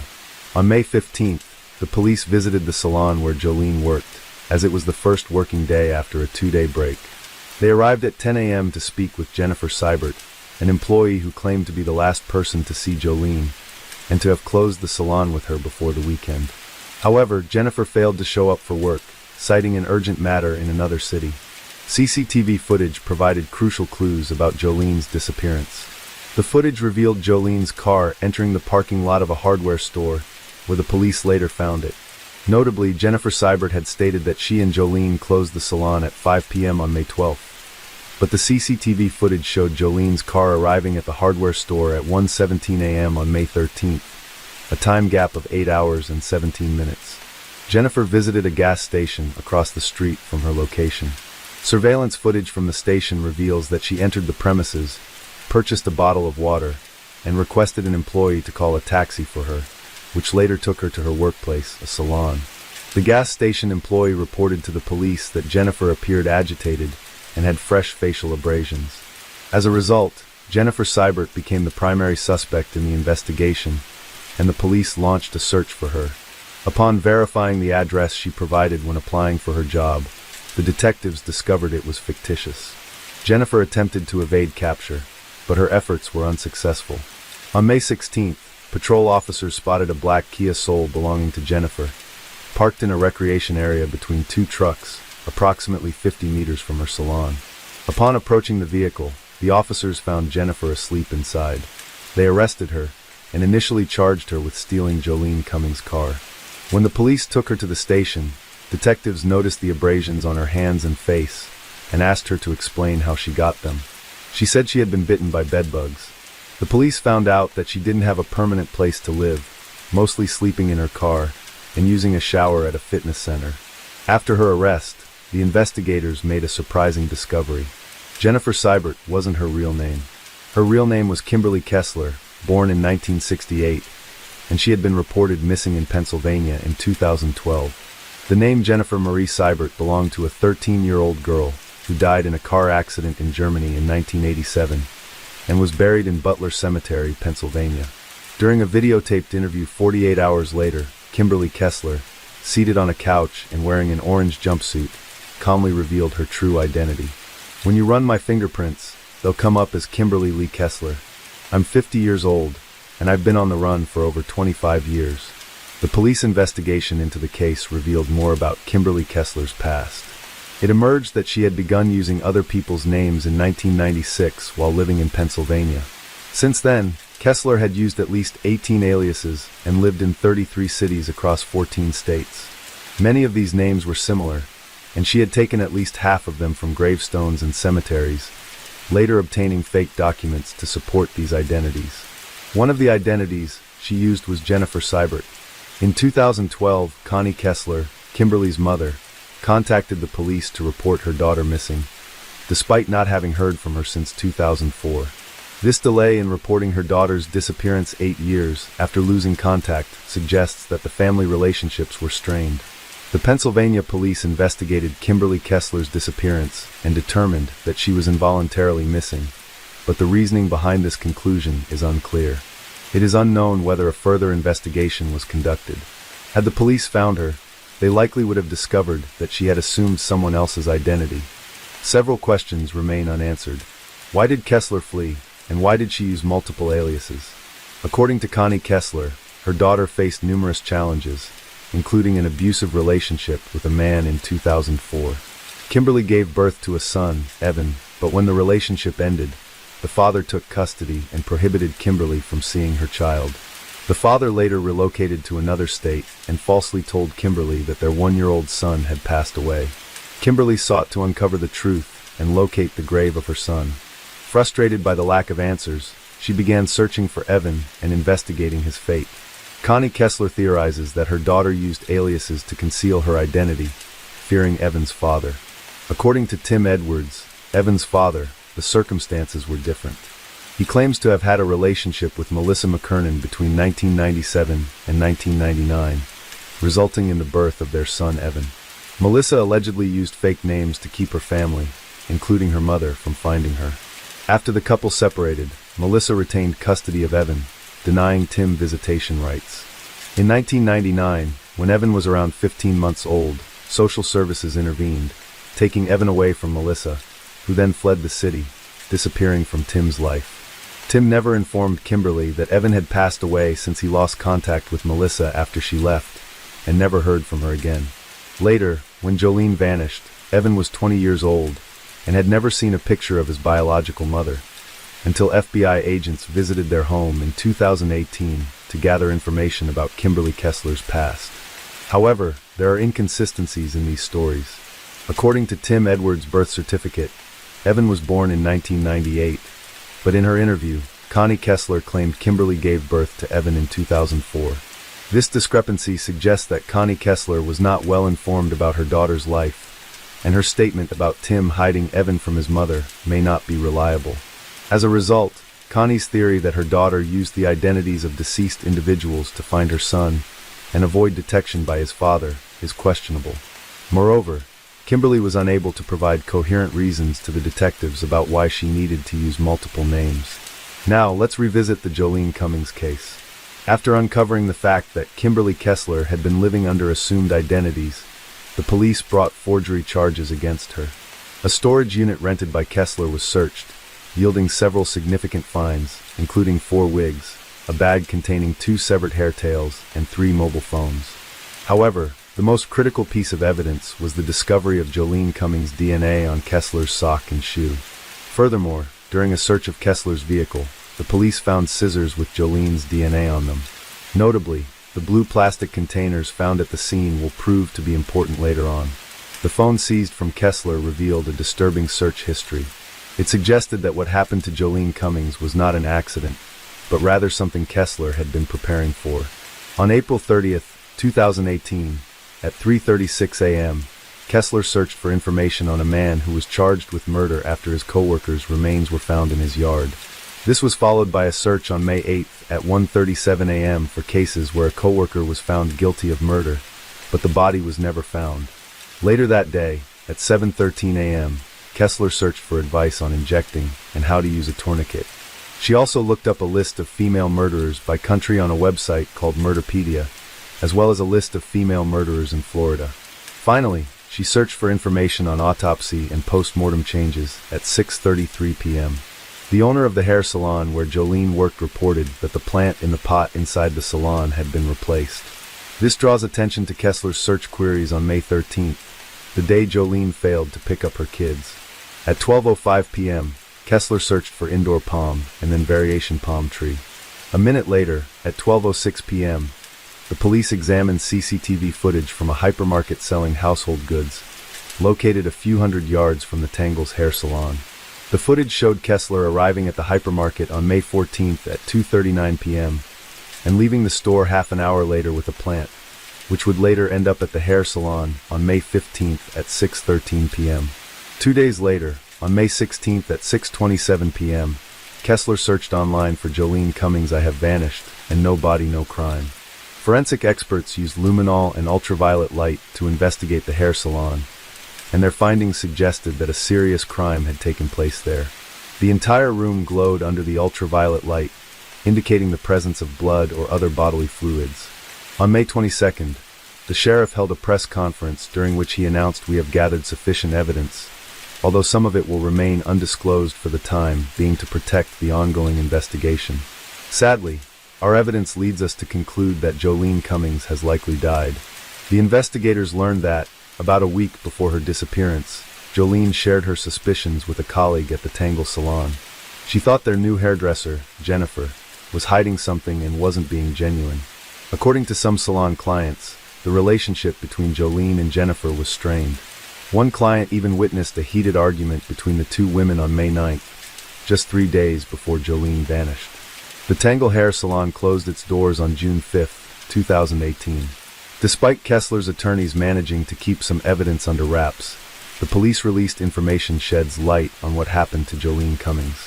However, a surveillance camera near the back of the building captured footage of the dumpster. Kessler was seen there at least 4 times. The recording shows Kessler doing something near the dumpster. Later, at 8:08 a.m., she returns to dispose of a white garbage bag. Based on how she lifts the bag, it appears to be quite heavy. 14 minutes later, she throws out another white bag. In the 4th recording, taken an hour before midnight, Kessler is seen lifting a waste container to empty its contents, suggesting that it holds something heavy. The Walmart camera footage provides insight into what Kessler threw away. The recording shows her purchasing items at the self-checkout, including garbage bags, cleaning agents, latex gloves, and notably, an electric knife. This discovery significantly impacted the police's subsequent actions. In July 2018, investigators discovered that a local waste management company had been dumping trash in a Georgia landfill. A team of nearly 200 people combed through the landfill for a week, yielding several crucial leads, although the sheriff refused to disclose them to protect the integrity of the investigation. Near the dumpster, where Kessler had discarded the white garbage bags, police recovered a piece of jewelry, women's shoes, and a blue plastic container. Notably, the container was identical to one found in Kessler's storage unit, and it tested positive for Jolene Cummings' DNA. While Jolene's body remained unfound, the accumulated evidence was sufficient to warrant Kessler's arrest for her murder. On January 17, 2019, Kimberly Kessler made her first court appearance, entering a not guilty plea. However, the trial was delayed for several years due to the judge's concerns about Kessler's mental stability. During this time, Kessler engaged in a hunger strike, which left her weighing under 88 pounds. Her court appearances were often marked by outbursts of anger. Before the 2021 court session, Kessler underwent compulsory treatment, which ultimately deemed her fit to stand trial. On December 9, 2021, the jury delivered a guilty verdict, and on January 27, 2022, Kessler was sentenced to life in prison without parole. The prosecution believes Kessler's motive was to silence Jolene Cummings, who threatened to expose her lies during a press conference. Sheriff Leeper expressed satisfaction with the verdict, stating that Kessler would spend the rest of her life in Florida State Prison. Unfortunately, Jolene Cummings' body was never found. Before Paul met Joanne, he had been in serious relationships with women more than once. For example, in 1993, during his university years, he was with Carrie Thompson. Although he didn't stay with her for long, this relationship revealed his violent tendencies. Carrie told the police about how Paul could switch during an argument and become aggressive, beating the walls and holding Carrie by force. This was just the beginning. In 1999, Jenny Mary Clark appeared in his life. They wasted no time, and just 2 weeks after meeting, the wedding bells were already ringing. However, their marriage began with a real nightmare. On their wedding night, Paul attacked Jenny, and this was not a one-off incident. He continued to beat her and even strangled her into unconsciousness. Investigators claimed that this abusive behavior was repeated with Joanne. Despite this situation, Paul and Jenny decided to have a baby. Their daughter, Chloe, was born in 2000, and they divorced shortly after. When Chloe was 5 years old, Jenny met Joanne and immediately realized that Joanne was too naive for such a rude man and would face a tough battle with Paul. In 2002, he broke up with Jenny and began dating Joanne Nelson. Katie, Joanne's sister, said that Joanne most likely did not know about his criminal history. Otherwise, she would not have continued the relationship or wanted children with him. Their story began on the streets where Paul worked as a security guard in bars and clubs. He was 27 and already experienced in relationships, while Joanne was just starting her journey into adulthood at the age of 19. Despite the age difference, they found support in each other, running away from their parents' control and looking for their own space. At first, they lived with Paul's mother, and then they could afford to buy their own house. But happiness was slowly disappearing, fading away like smoke from a fire. The days turned gray, and the tension grew between them. For Joanne, everything had become too mundane and boring. Their differences began to affect the relationship. She loved order while he did not give it much thought. On February 14, 2005, Joanne did not come to work. This was unusual and caused immediate concern. As the investigation revealed more and more information, the previously quiet and peaceful town was overtaken by a wave of shocking lies and deception. Joanne Nelson, a cheerful and bright young woman, always put the happiness of her loved ones above her own. As a child, she lived with her parents in the town of Hull, also known as Kingston upon Hull, on the east coast of Yorkshire, England. Her mother, Jean, was a teaching assistant, and her father, Charlie, worked as an engineer for the city council. It was in this town that Joanne grew up and became who she was. Joanne had a bright personality and was successful both academically and socially. She was an active athlete who loved netball, lacrosse, and swimming. She lived happily, enjoying her youth, but always harbored a deep desire to create her own family. She initially tried her hand at medicine, but the emotional toll of being a nurse proved too difficult for her. Her loved ones remember how she would come home saddened by the suffering of her patients. Later, Joanne considered working abroad, but ultimately chose to work at an employment center in Hull to be closer to her family and friends.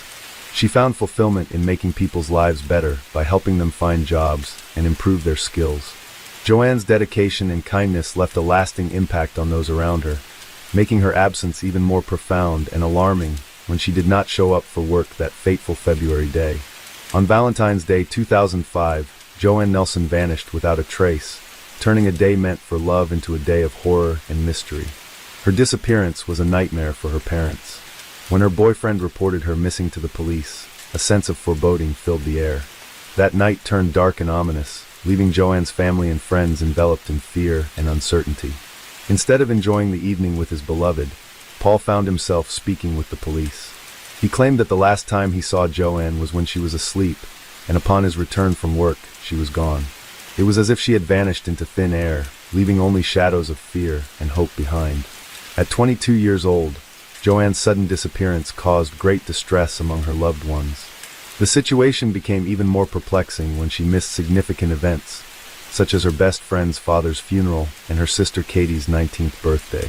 The police swiftly launched a large-scale search operation involving numerous law enforcement officers, military personnel, and volunteers. Joanne's father was vocal about his suspicions regarding Paul, questioning how he could be involved in the disappearance of such a responsible young woman. Katie, although aware of her father's concerns, found it hard to believe that Paul had any role in Joanne's vanishing. The family's worry and confusion only deepened as days turned into weeks without any sign of Joanne. Paul threw himself into the search efforts, collaborating with volunteers, concerned relatives, and friends. Despite lacking family consent, he granted multiple interviews to the press, keen to aid in the search. When questioned by a reporter over the phone, Paul vehemently denied any wrongdoing in Joanne's disappearance. He adamantly professed his love for her, asserting that he could never harm her. However, discrepancies emerged between his spoken words and his facial expressions. Expert Cliff Lansley scrutinized Paul's demeanor during a televised interview, identifying peculiarities. Notably, Paul failed to close his eyes while discussing Joanne, an anomaly for someone grappling with grief. Moreover, he displayed no signs of tears, raising suspicions. Further scrutiny came from Ray Higgins, the head of the investigation team at Humberside Police. Higgins reported observing nail marks on the back of Paul's hand, leading authorities to consider his potential involvement in Joanne's disappearance or death. Eventually, Paul's mother, unable to bear the emotional turmoil any longer, divulged crucial information about Paul's actions to the authorities, potentially shedding light on Joanne's fate. Upon learning of the accusations, Paul didn't attempt to refute his culpability. Just 6 days after Joanne's disappearance, he found himself in police custody. During a grueling interrogation, the truth emerged. On that fateful Valentine's Day in 2005, Paul committed the unthinkable act of ending Joanne's life in their own home. Paul recounted a tumultuous argument that escalated to irreparable heights. Joanne's constant criticism, particularly regarding household chores, served as the catalyst. According to Paul, Joanne's request for help with the washing machine triggered his anger and shame at his perceived inadequacy. Matters worsened when Joanne declared her intention to leave him and demanded the sale of their home for €110,000, further fueling Paul's rage. In a fit of fury, Paul confessed to the police, admitting to strangling Joanne with his bare hands. Subsequently, he displayed chilling composure as he meticulously orchestrated the aftermath, intending to conceal his heinous deed. He craftily devised a plan seeking to fabricate Joanne's sudden disappearance. With calculated precision, Paul proceeded to carry out his scheme. He engaged in casual interactions with neighbors and discussed banal topics like acquiring a pet, all while concealing the darkness within him. Surveillance footage captured his unnervingly composed demeanor as he purchased supplies, a testament to his disturbingly calm facade. Armed with garbage bags, rubber gloves, and disinfectant spray, Paul executed his plan methodically. He bound Joanne's limbs, encased her in bags, and sealed them with duct tape. Then, without hesitation, he transported her lifeless body to her vehicle, his audacity matched only by the magnitude of his crime. The audacious act unfolded in broad daylight, revealing Paul's cunning and deceitful nature. With chilling composure, he concealed his heinous deed from unsuspecting onlookers, demonstrating his ability to manipulate those around him effortlessly. After concealing Joanne's lifeless body in her own vehicle, Paul embarked on a calculated journey. Driving approximately 75 miles to the remote Bradbury woodland near Winteringham in North Yorkshire, Paul carefully orchestrated each step.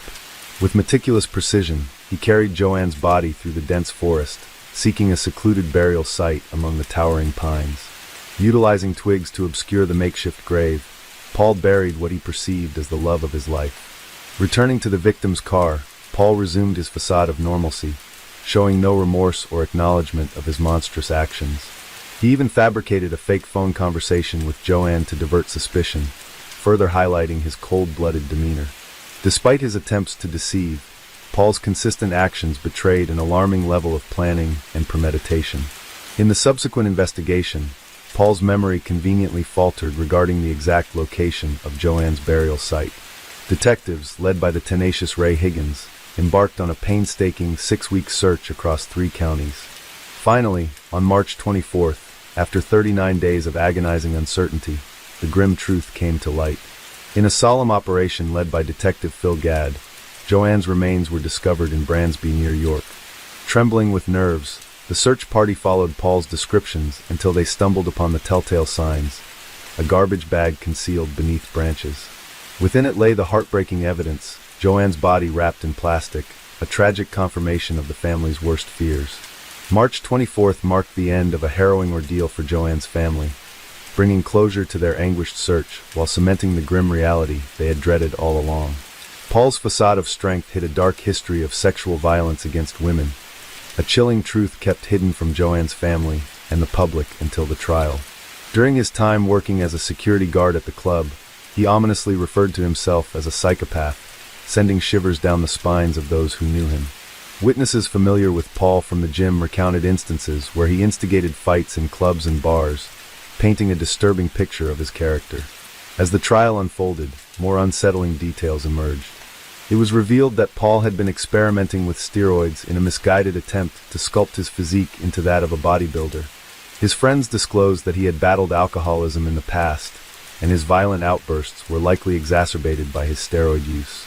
Paul's educational background provided little insight into the darkness lurking beneath his seemingly ordinary facade. He attended Sydney Smith School before enrolling at Howe College, where he successfully completed a program in constructional engineering. Despite his academic achievements, Paul's journey took a sinister turn when he pursued a degree in horticulture at Bishop Burton College, completing it at the tender age of 17. These revelations painted a chilling portrait of a man whose outward appearance belied the deep-seated demons lurking within.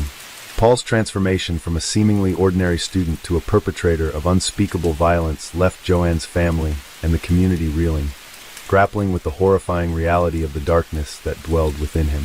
Paul's journey through life took him from Saudi Arabia to Somerton Road, where he worked diligently in various industries alongside his father, Peter Dyson.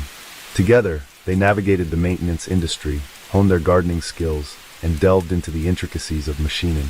Paul's employment history painted a picture of a young man eager to carve out his path in the world of work. However, behind the veneer of normalcy lurked a disturbing truth. At the tender age of 15, Paul's life took a dark turn when he crossed paths with Colin Allen, a martial arts expert with whom he formed an unlikely bond. It was to Colin that Paul confessed to a heinous crime, a confession that ultimately led to his arrest. Paul's acquaintances shed light on his complex character. While some saw him as charming and attractive to women, others witnessed a more troubling side to his personality. He often leveraged his position as a security guard to forge connections with women from higher social echelons, revealing a distorted perception of himself and his interactions. Colleagues and relatives offered contrasting portraits of Paul, depicting him as both outspoken and boastful about his athletic prowess, yet also capable of making disturbing statements. Shockingly, Paul's family recounted instances where he proudly boasted about his father's involvement in the deaths of 2 individuals. This seemingly incredulous claim, however, proved to be rooted in reality. Paul's father, Peter Dyson, had indeed served time in prison for the manslaughter of 22-year-old John Dickinson, a man with whom his wife had been unfaithful. The tragic events of 1967 cast a shadow over Paul's upbringing, exposing him to the grim realities of life and death at a young age. Through Paul's tumultuous journey, a complex and unsettling portrait emerged, revealing the interplay between family history, personal choices, and the darkest depths of human nature. In 1974, a mere 2 days after Paul entered the world, tragedy struck with haunting consequences. Peter Dyson, his father, found himself entangled in a fatal accident. Behind the wheel, he collided with 47-year-old Gordon Kell, who was returning home after jubilantly celebrating a silver wedding anniversary. In a chilling turn of events, Peter fled the scene, leaving Gordon to perish on the roadside. Despite the gravity of the situation, Paul idolized his father, viewing him through a lens of admiration and heroism. The untimely demise of Peter in 2000, succumbing to a heart attack in the midst of their life in Saudi Arabia, left an indelible mark on Paul's psyche. It cast a shadow over his existence, shaping the trajectory of his fate in ways both profound and ominous. As the trial unfolded on November 7, 2005, a hushed courtroom bore witness to a startling revelation. Paul, in a dramatic turn of events, stunned onlookers by entering a guilty plea. Joanne's family, bracing themselves for a protracted and grueling legal battle, found themselves thrust into a realm of disbelief and uncertainty. In a moment of collective astonishment, they whispered affirmations as Paul's admission reverberated through the chamber. Throughout the proceedings, Paul maintained a stoic demeanor, his gaze fixed straight ahead or cast downward, deliberately avoiding the piercing stares of Joanne's grieving loved ones and the scrutiny of law enforcement. Not a flicker of emotion crossed his impassive countenance, not even during the formal announcement of the charges against him. His lawyer, Harry Barrell, stood before the court, acknowledging the gravity of the situation. With unwavering resolve, he conceded that there could be no excuse for the heinous act perpetrated by his client. In the wake of Paul's shocking confession, a pall of solemnity descended upon the courtroom, marking the beginning of a harrowing journey toward justice and closure. On Tuesday, November 8th, nearly 10 months after the tragic murder, Paul received his sentence, life imprisonment with a minimum term of 16 years. Remarkably, just 14 years later, in November 2019, at the age of 45, Paul found himself transferred to an open prison and recommended for day release. The parole board cited Paul's active engagement in self-awareness programs and successful completion of an intensive interpersonal relationship improvement program. Recalling the day of Joanne's disappearance, Katie was struck by Paul's behavior. She now regrets offering him comfort when he appeared at her doorstep. Later, when Paul wandered off, Katie, consumed by worry, searched for him. Finding him at the bus stop, she squeezed his hands in an attempt to provide support as he sat there, overcome with emotion. She even embraced him, hoping to offer solace. Reflecting on the moment, Katie admitted she hadn't initially noticed the scratches on his arm, but upon later reflection, she couldn't forgive herself for missing them. The easing of Paul's detention conditions and the prospect of day release stirred deep emotional turmoil within Joanne's family. Katie, speaking to the media, expressed their sense of loss and confusion in the face of this news. Paul's impending release dredged up painful memories of Joanne's untimely death, leaving the family grappling with a sense of injustice. Despite their belief that Paul didn't deserve such leniency for his heinous actions, this here story is about 26-year-old Elle Edwards. On Christmas Eve 2022, she was celebrating with her friends in a pub in Alley Village, Liverpool, UK. The gal was real vibrant and beautiful. She worked as a cosmetologist in a local beauty salon and was also an assistant to a dermatologist. Elle was naturally positive and mighty kind, which allowed her to win over even the most demanding clients. Elle was pretty and had become an excellent specialist in her fields. The gal was cheerful and always smiling, but at the same time she remained determined, constantly moving towards her goals and dreams. On December 24, 2022, her sister Lucy flew in from Dubai to spend the holidays with the family, and Elle eagerly awaited her return. They decided to celebrate this long-awaited event in style, so the girls and their friends headed to the local pub. Here they had a great time, laughing a lot, dancing and singing karaoke. In the merry atmosphere, no one noticed that a person to whom kindness was alien was nearby. Around 11:50 p.m., an emergency call came in. As they were exiling the pub, no less than 12 shots were fired and 2 of them hit Elle. She suffered a gunshot wound to the head that proved to be mighty serious. The dispatcher directed emergency services to the same. They urgently arrived at the pub, loaded the gal into an ambulance, and took her to the local hospital. However, she died on the way as her injuries were incompatible with life. When the police informed the victim's family about the tragedy, they were in a state of shock. No one believed it, and no one understood how this could have happened to Elle. No one suspected that this beautiful and cheerful gal could have had deadly enemies. In the early stages of the investigation, the detectives had no leads. The asylum had attacked unexpectedly and disappeared just as mysteriously, leaving only a shell cast and the bleeding victim at the crime scene. The attack was sudden but well planned, and gave Elle no chance of survival. But was the gal the true target of the attack, or did she become a random victim of a madman? An unknown car stopped near the pub entrance, and minutes later the shooting started. In addition to the deceased, 4 other men received gunshot wounds of varying severity, all of them young people aged 22 to 33, who were spending the evening in the establishment and lived in the nearby towns. Initially, the police were inclined to believe that the murdered woman was a random victim. It was known that criminal gangs were operating in the area periodically. The shooting was likely a routine showdown between their members. However, all of this was just conjecture which would have to be proven or disproved in the course of the investigation.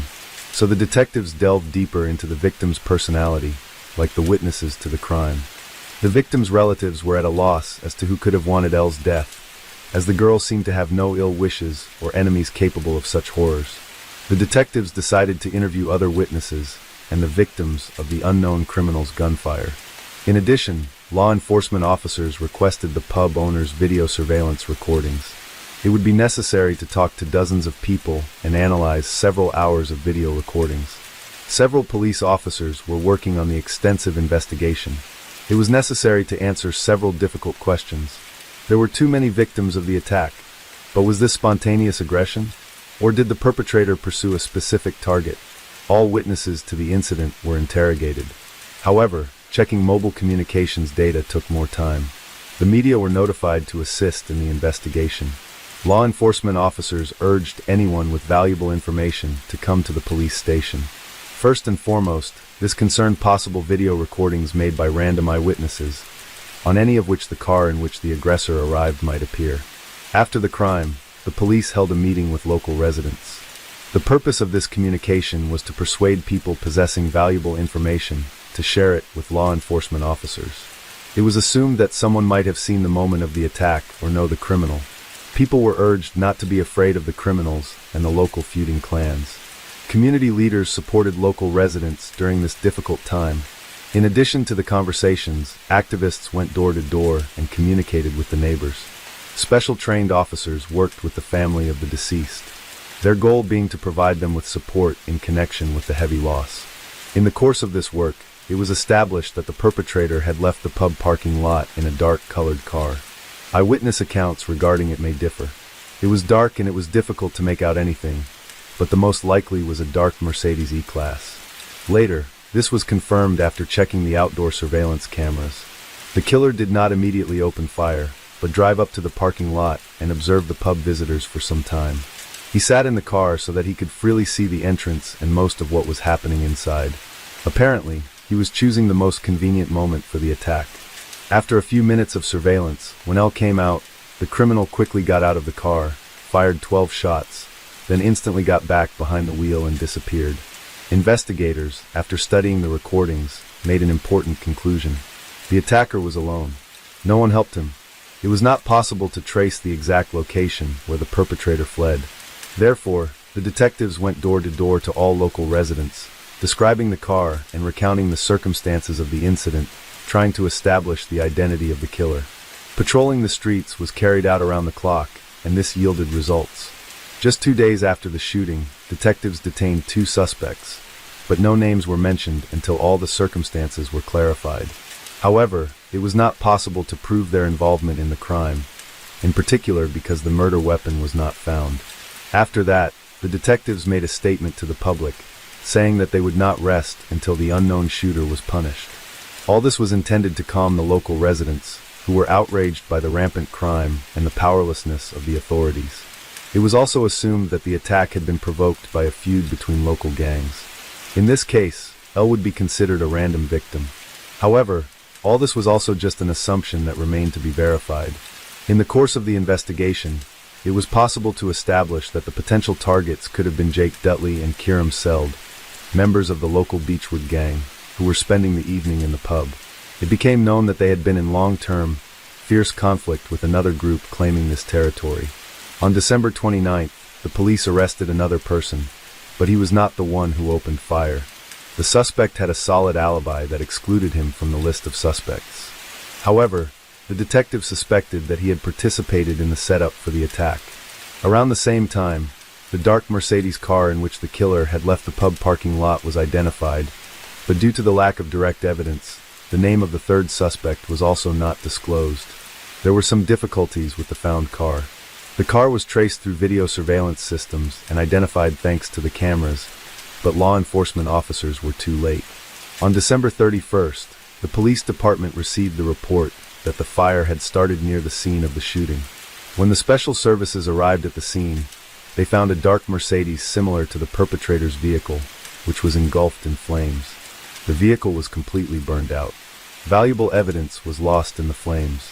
The perpetrators clearly knew that the police were on their trail, so they decided to destroy one of the direct pieces of evidence.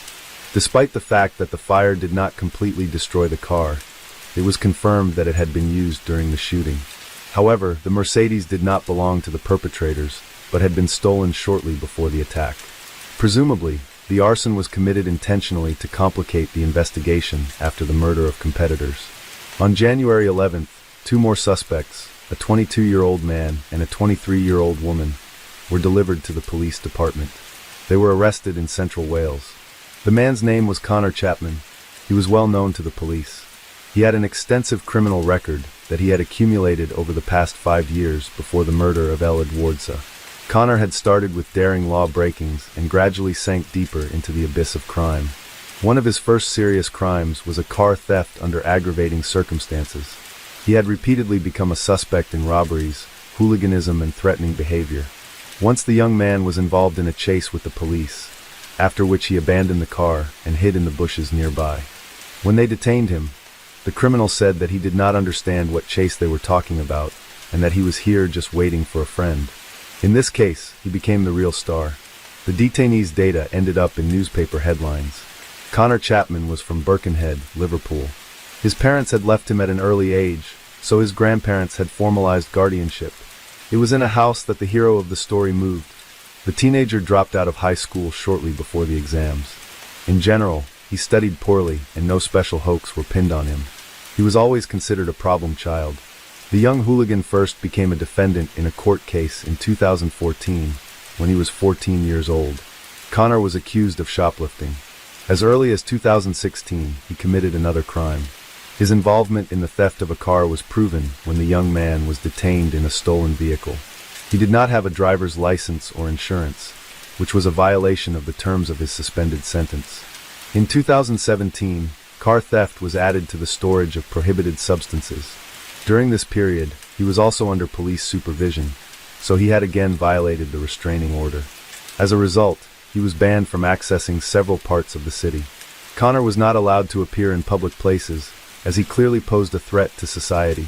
However, as early as 2019, he violated the ban again. The patrol detained him in a public place. The young man had a knife and prohibited substances with him. In the same year, the general public first heard about Connor Chapman. He appeared on the pages of the local newspaper after an unsuccessful attempt to escape from the police in a stolen car. The city patrol noticed a stolen Audi on the street and ordered the driver to stop and get out of the car with his hands up. However, the 18-year-old Chapman did not obey, provoking a chase. During the short flight, Connor committed a large number of traffic violations.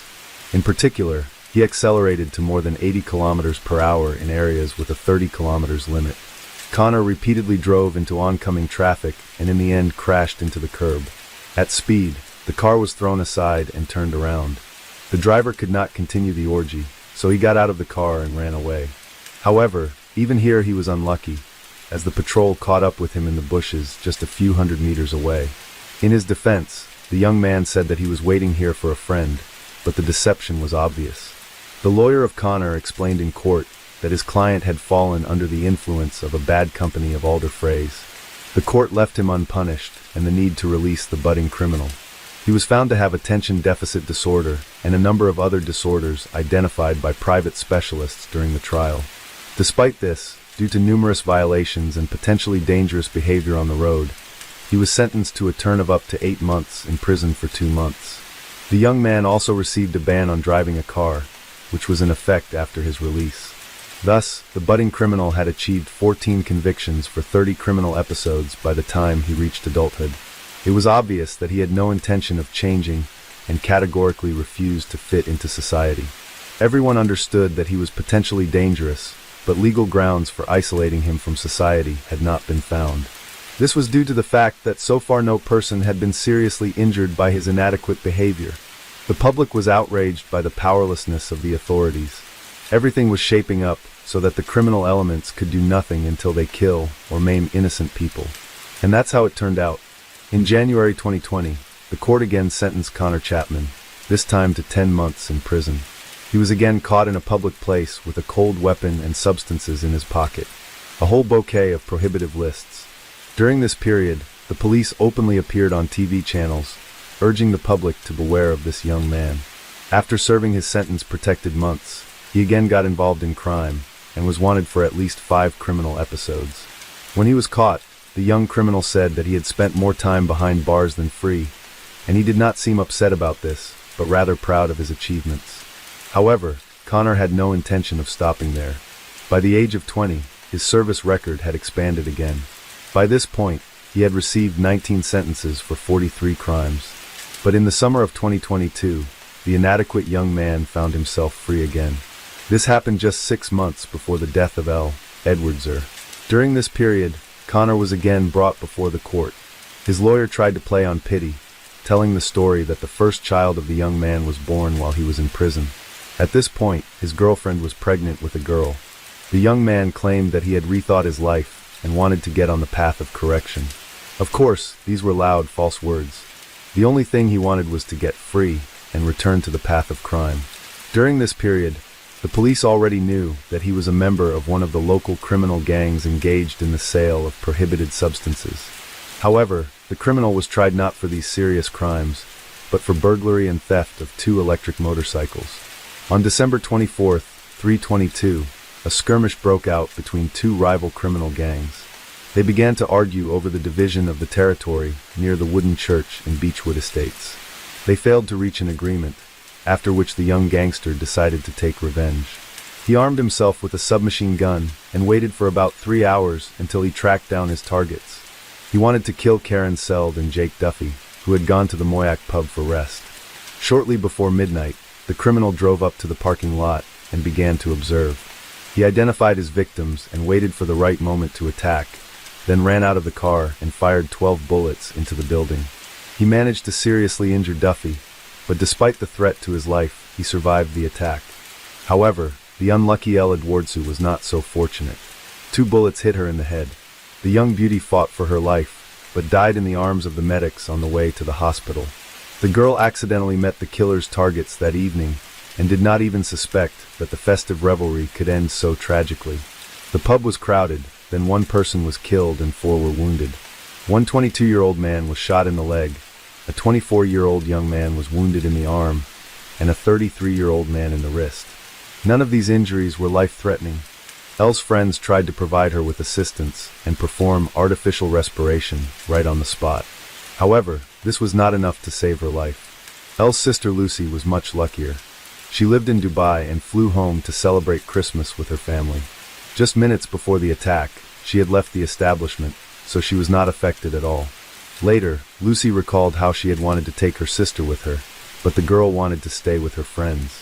On January 25, 2023, the funeral of the young girl took place.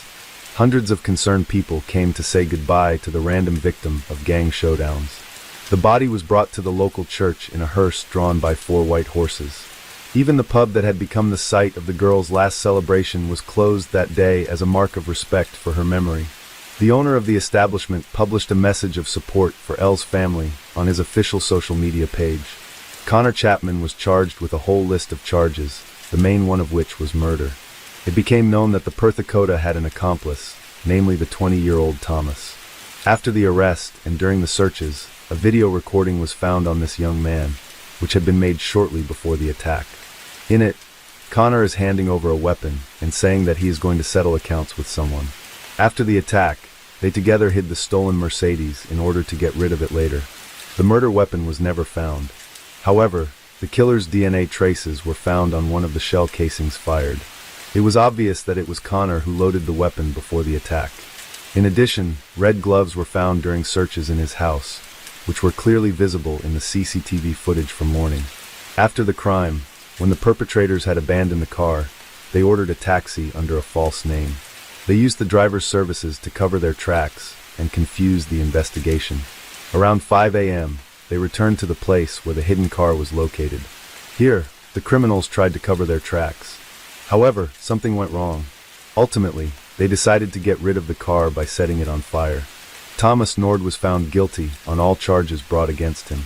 In July 2023, the court sentenced him to 9 years in prison. This modest sentence was due to the fact that he had not yet managed to accumulate such a wide criminal history as his accomplice. Jake and Karen were wounded in the moment of the attack, but both managed to survive the assault.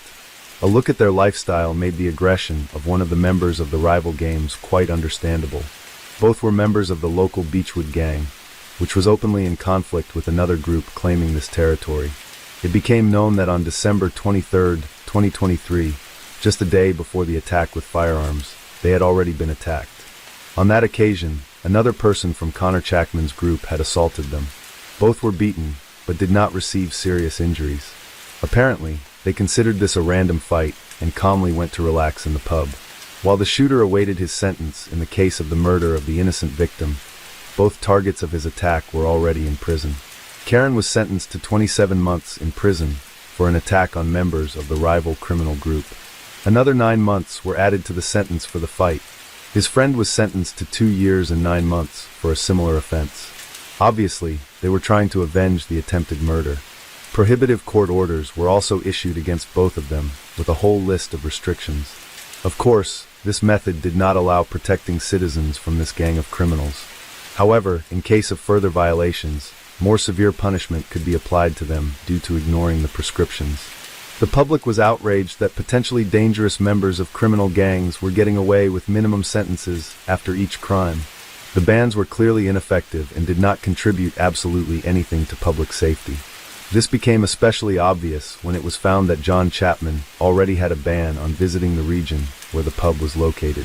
But this did not prevent him from stealing a car and coming to the public place, despite the fact that he also had a driving ban. The events that had occurred once again raised the question of toughening punishments and revising the existing norms of the legal system. However, so far this flawed system has not suffered any serious changes. At the trial on the case of Elle's murder, Connor tried to refute that it was he who appeared on the CCTV footage. According to him, during this period he was at home, packing Christmas gifts. However, a sufficient amount of evidence was collected to expose the lie. The hearings on the case lasted 3.5 weeks, during which all the circumstances preceding the attack were revealed. It became known that the reason for the attack was only the competition between the two criminal gangs dividing the territory nearby. The defendant did not even know the victim. He simply did not care about her fate, as well as the fate of all the other innocent people in the bar. He was driven only by blind fury, which he could never control. After the attempted murder of 2 competitors, Connor planned to flee to Spain to cover his tracks. He used a stolen car and also got rid of the murder weapon. Trying not to fall into the hands of the police, he avoided using any mode of transport. The detectives detained the criminal literally at the airport. After the arrest, Connor tried to deceive the police, claiming that the Mercedes he was seen driving on the day of the murder was not stolen. According to him, this was a common car of the criminal group, which they used for the distribution of substances. The guy claimed that he was not behind the wheel of the vehicle, and also continued to convince the jury that he did not open fire that evening. He was desperately trying to get out of the situation. The defendant stated that he had only just learned that someone from the criminal group had used the vehicle for an attack on the pub. Before the jury retired to consider the verdict, the father of the innocent victim made a short speech. He sincerely hoped that the criminal would never again be able to spend Christmas with his loved ones in freedom. The jurors, consisting of Pityashin and Sanjinshin, came to a unanimous decision after 3 hours of discussion. In their opinion, Connor Chapman was guilty of all the charges brought against him. He cynically committed the crime and did not repent of the fact that he accidentally killed the beautiful 26-year-old girl. The whole life that lay ahead of her, and he took it away. Instead of remorse, the heartless Connor spent several days carefully getting rid of all the evidence and traces of the murder that could link him to this bloody event. The motive for the attack was the competition between criminal gangs. On July 7, 2023, Connor was sentenced. He was sent to serve a life sentence with the possibility of parole after 48 years from the start of serving the sentence. After the verdict was announced, the victim's father victoriously raised his fist. The incident provoked a wave of public outrage. The residents of the city could not feel safe, knowing that they were at the junction of the confrontation between criminal gangs dividing spheres of influence. They knew that these people had a large amount of firearms and were not afraid to use them, as proved by the murder of Elle. The girl's father said he wanted to set up a foundation to support victims like his daughter. He believed that the main goal would be to fight to reduce the number of weapons in the hands of civilians. The case of Lisa Cecilia Hardem, the fiancée of a tyrant who turned a luxury apartment into a prison. Controlling behavior in couple relationships, unfortunately, is not uncommon and quite dangerous. It manifests itself when a person tries to subjugate and forcibly adapt their other half to their own needs through intimidation, demonstrations of strength and power, as well as humiliation and total control. Often the victim, because of the instilled feelings of fear and guilt, does not realize that he or she is in a destructive situation. The story of a young woman named Lisa Cecilia Hardem illustrates what a relationship with a control freak can lead to. She naively believed that she had met the love of her life, but she herself did not notice how her fiancé became a monster who turned their luxurious apartment into a real prison with 24-hour video surveillance. This case provoked an international scandal and was widely covered in the press. The unfortunate Lisa tried to make Lisa look mentally unstable and cold-blooded crime to pass off as an accident or voluntary resignation from life. However, the perpetrator, despite his money and connections, did not manage to escape responsibility. Now let's understand how her beloved man turned into a monster who hid his inhuman attitude behind care. Lisa Cecilia Hardem. Biography, family, early years. Our today's heroine was born in Canada on June 12, 1981 in the suburbs of Toronto, and was the second child in the family. Lisa was brought up together with her older brother Jason, with whom she has always been very close. They were raised independently by single mom, Joanna. Brother, and because he left the family when the children were very young and no longer took any part in their lives. Lisa Cecilia grew up as an active and purposeful girl. From an early age, she was involved in sports. Together with her brother, went to the martial arts section, liked to play soccer and volleyball. But her main passion has always been ballet. She daily visited the dance studio, where she practiced at the bar for several hours. The girl from childhood was tall and slender, but professional ballet classes required the strictest diet, which had a detrimental effect on the growing body. In adolescence, Lisa developed anorexia on the background of eating disorders. For a long time, she kept silent about her problem, believing that she could cope with everything herself. But when her weight approached critically low values, her mother sounded the alarm and put her daughter in the clinic where Lisa needed to spend several months to restore health and weight gain. After graduating from school, the girl continued dancing classes and also decided to connect her life with the beauty industry. In parallel with her university studies, she got a job as a perfumer in one of the stores of a large cosmetics chain. And in her spare time, she studied the subtleties of makeup and hairdressing, moving to Australia. In 2005, having celebrated her 24th birthday, Lisa decided to make drastic changes in her life. She wanted to go to the other side of the world, to Australia, and there were several reasons for that. Firstly, she wanted to live in a warmer and milder climate, and secondly, Lisa wanted to see the world. She took a one-year work visa and traveled to another continent. However, with her then flew Joanna, who accompanied her daughter for the first few months to make sure that she was all right and she settled well in the new place. The mother then returned back to Toronto with peace of mind, making sure her daughter could take care of herself. Lisa settled in Sydney, where she rented a cozy apartment and soon got a job at a local small cosmetology company. After her visa expired, she decided to move to Australia permanently. First, she extended her stay for another year, and then began to prepare the necessary documents to obtain citizenship of this country. Personal life. As for personal life, in this respect, everything was not easy. The fact is that Lisa always preferred to meet with older men. Obviously, not the least role in this played a lack of a father in the family, so she always reached out to more mature men, looking for support and protection in them. In 2006, Lisa successfully interviewed for a job at Sydney Cosmetics and was hired.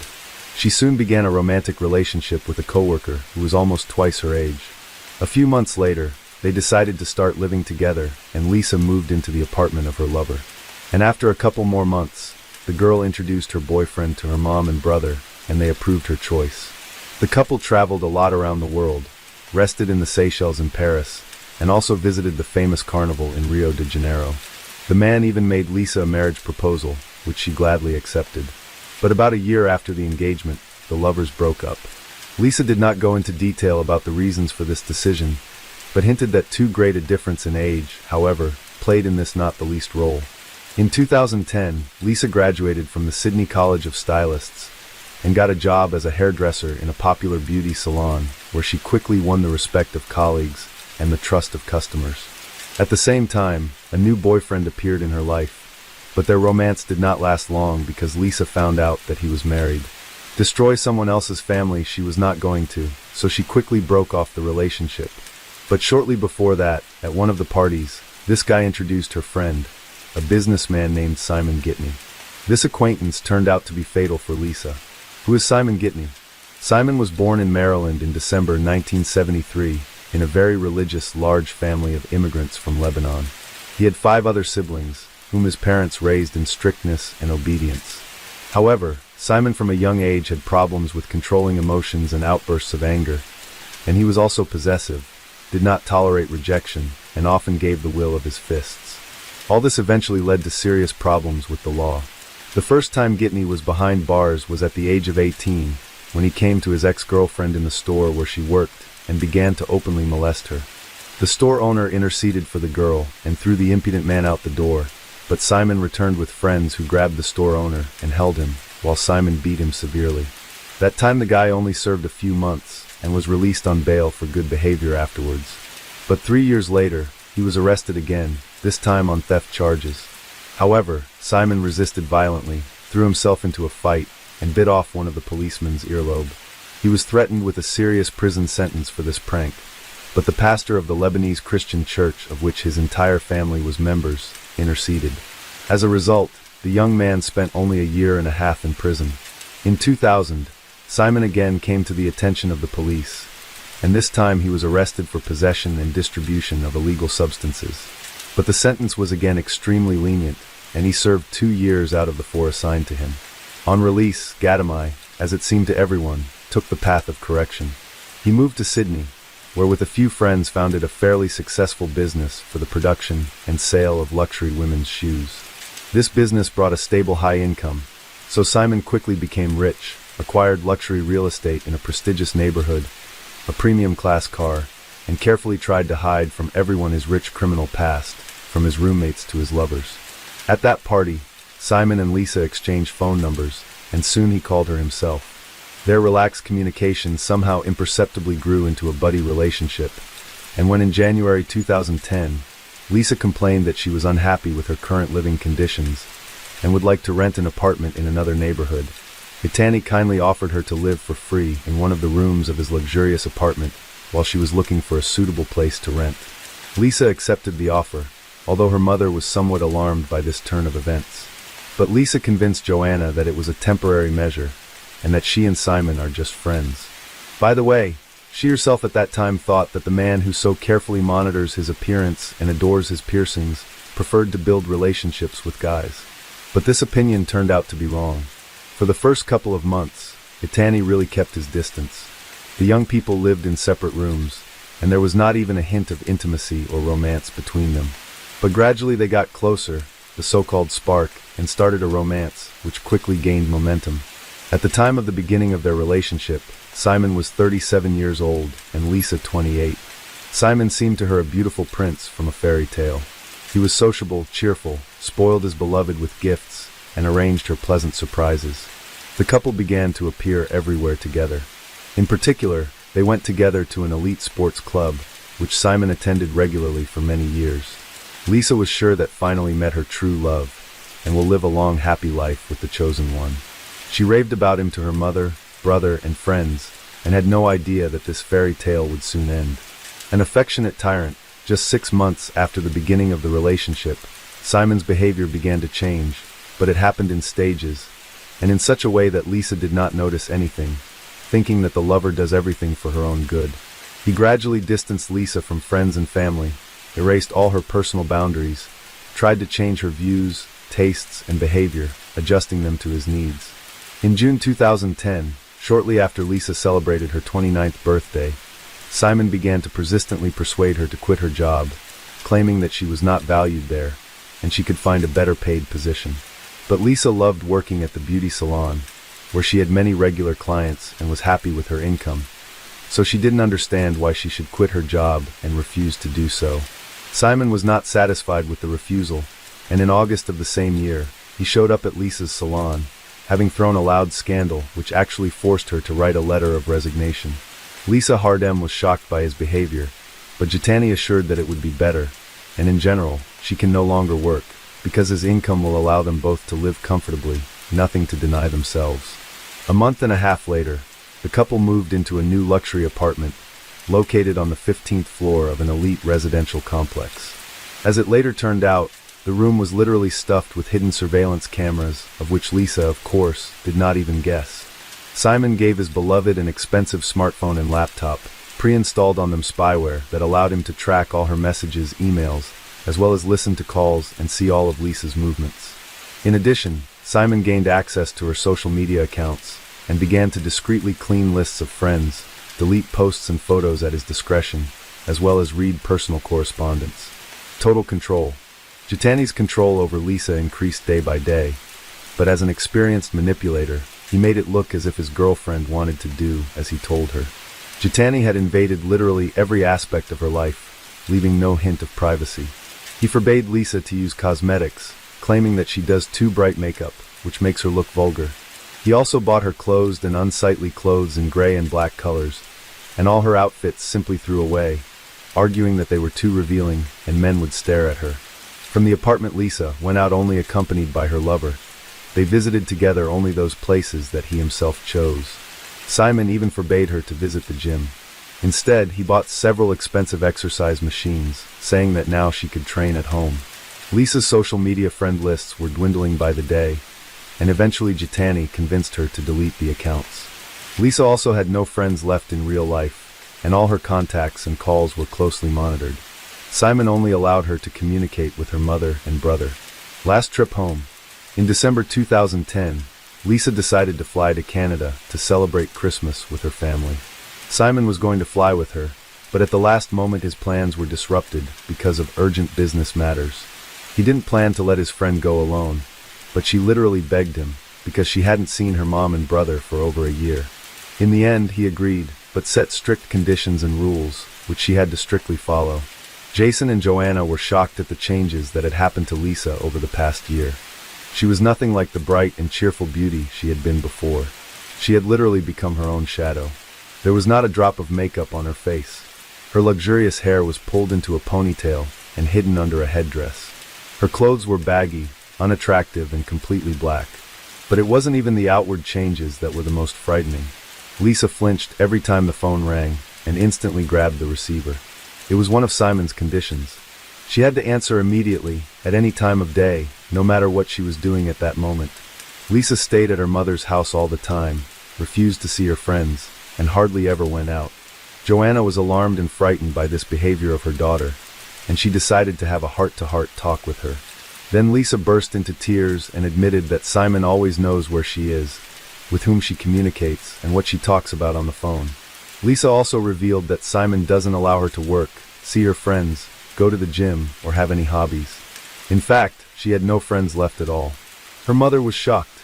She began to persuade her daughter to stay in Canada, because in Australia she has nothing to keep her. But Lisa said that she loved Simon, and did not want to break off the relationship with him. Lisa was sure that this is just a transitional period in their relationship, because they have been together for less than a year, and soon he will calm down and loosen his grip. She also added that her lover cares about her and wishes her only good. Despite pleas from her family to stay and attempts to convince Lisa that the relationship was unhealthy, she decided to move back to Australia to stay with Gitney. Lisa reassured her mother, saying that there was nothing to worry about and that Simon loved her and would not hurt her. Prisoner. After Lisa returned, the situation only got worse.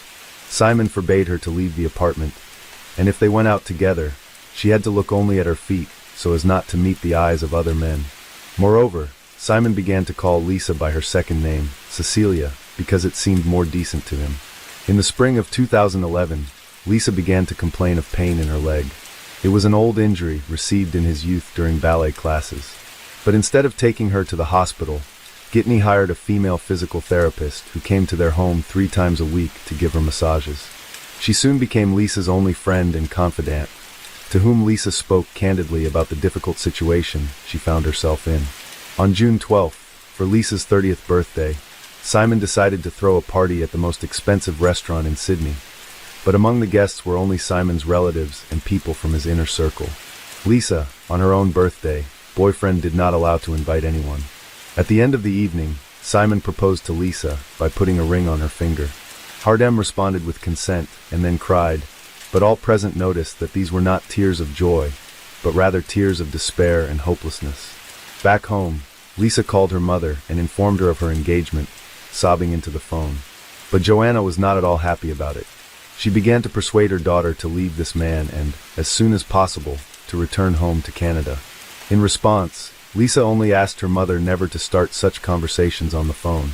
At that moment, she already realized that the fiancé was listening to the calls, although she did not know for sure. Escape plan. For a while, Lisa tried to distract herself with thoughts of the upcoming wedding and began planning the festivities. When she decided to consult with Simon about something related to the event, he rudely cut her off and told her that he would choose the place, by her address, and make the guest list. Lisa was utterly crushed, for she had no say even here. During another visit to the physiotherapist, Lisa admitted that she couldn't go on like this, but she couldn't leave because her fiancé wouldn't let her go. Together, they developed a plan according to which Lisa, at each visit of the masseuse, gave her some of her belongings for safekeeping, but did everything so that Simon did not notice anything. On July 28th, Simon left his laptop at home in a hurry, which he usually carried with him everywhere. Lisa took advantage of this and looked into it, and her worst fears were realized. There, she found a spyware program, with the help of which the fiancé received all the data from her phone, as well as numerous recordings of her conversations with her mother. But the most horrifying discovery was the surveillance footage from the security cameras located in every room of their apartment. That same day, Lisa, using her physical therapist's phone, called her mother and asked her to come on the next flight to her apartment and take her home. However, Joanna could not leave work so quickly. She needed time to ask for an excuse to switch shifts with one of her colleagues. Afterwards, the woman could never forgive herself for this delay. Back home, Simon immediately realized that his fiancée had taken his laptop and seen the spyware.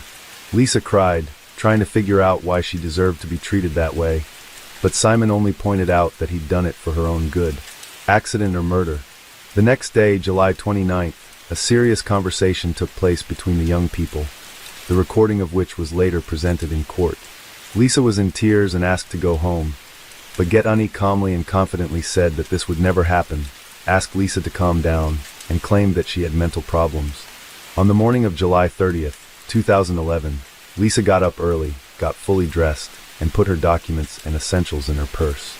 She locked herself in the bathroom and called her mother one last time, telling her that if anything happened to her, it would be Simon's fault. Apparently, Lisa wanted to leave the apartment unnoticed while her fiancé slept, but she failed. What happened next can only be guessed. According to neighbors, they heard a scream in the hallway, but did not have time to react because all abruptly hushed. And exactly a minute later, a young woman fell from the balcony of the 15th floor, crashing to her death. Several passers-by on the street also heard the scream and saw a body falling from a height, but did not have time to realize what was happening. According to a guy who was walking his dog that morning and was closest to the scene, he heard a noise and looked up. The eyewitness saw a man holding something large, which he then threw down. When passers-by came to the place of the fall, they saw a young woman lying on the ground, but all attempts to help her were in vain, as she died instantly, having received extensive injuries. 3 minutes later, Jitani, dressed in his pajamas, ran out into the street. He was crying, saying he didn't know how he was going to live his life, and claiming that he hadn't caught his fiancée in time. At first glance, it looked like an accident, but Simon himself was quick to claim that his fiancée had voluntarily passed away. A note in his pocket and a frightening video. Strange things began as soon as the body was taken to the morgue and examined. In different pockets were found fragments of a note torn into small pieces with the text, "There are cameras everywhere in the apartment." Probably Lisa was afraid that Simon might find the message, so she turned the note into a kind of garbage and scattered it in different pockets. A check showed that there were indeed a lot of cameras in the apartment, but the hard disk with recordings could not be found, and Simon claimed that there was no video recording at all. A surveillance camera in the communal hallway, on the other hand, captured something frightening. The short clip shows Lisa running out of the apartment and calling for help, but her fiancé grabs her from behind, covers her mouth, and drags her back in. This happened a minute before she fell off the balcony, and it was this scream that the neighbors heard, and Gitani's laptop was found to contain a recording of a conversation he and Lisa had the night before the tragedy, as well as spyware that Simon used to spy on his fiancée. According to Simon, he and Lisa had an argument that morning, and she became hysterical. She ran out into the hallway screaming, but he brought her back because he didn't want to put on a show for the neighbors. In the apartment, he picked up the phone to call her mother, but Lisa ran out to the balcony at that moment and threw herself down, and he ran after her, but did not catch her in time. He claimed that she had threatened to take her own life before, but he didn't take her words seriously. But Gedani attributed the spy program to his concern for his fiancée's safety. Trial and sentencing. In the course of the trial, Simon was accompanied by already a new pasta, 22-year-old model Rachel Louise, who was just incredibly similar to his dead fiancée. However, later it was said that the girl just wanted to become famous at the expense of this high-profile case, and therefore willingly talked to the press and appeared on television, saying that Gedani would never raise his hand on a woman. Simon's lawyers tried to convince the court that Lisa suffered from a mental disorder, was prone to hysterics, and could have voluntarily passed away. Even a long history of anorexia and treatment in the clinic came up. The defense also argued that the defendant, being short in stature, simply could not physically lift Lisa, who was taller than him, and also could not throw her off the balcony. But this version was refuted by a trainer from the gym, which Simon had attended regularly for many years. According to the trainer, the defendant worked with heavy weights, was much stronger than he appeared outwardly, and could easily have lifted Lisa. This was also supported by the absence of Lisa's fingerprints on the railing and the glass barrier, as she could not have jumped without leaning on them. Also testifying in court was the physiotherapist to whom Lisa had told in detail everything that had happened to her, and had given her her belongings, in the hope of escaping from the tyrant. It was her testimony that was decisive. Gedani was found guilty of murdering his fiancée and sentenced to 26 years in prison, with the possibility of parole after 18 years. After the verdict was announced, Rachel Louise threw a tantrum and began to insult the judge, for which she was removed from the room. All attempts by Simon and his lawyers to challenge the court's decision were rejected, and the verdict remained in force. Rachel soon dumped her boyfriend, saying in an interview that it was difficult for them to maintain a relationship in prison, but she remains convinced of his innocence.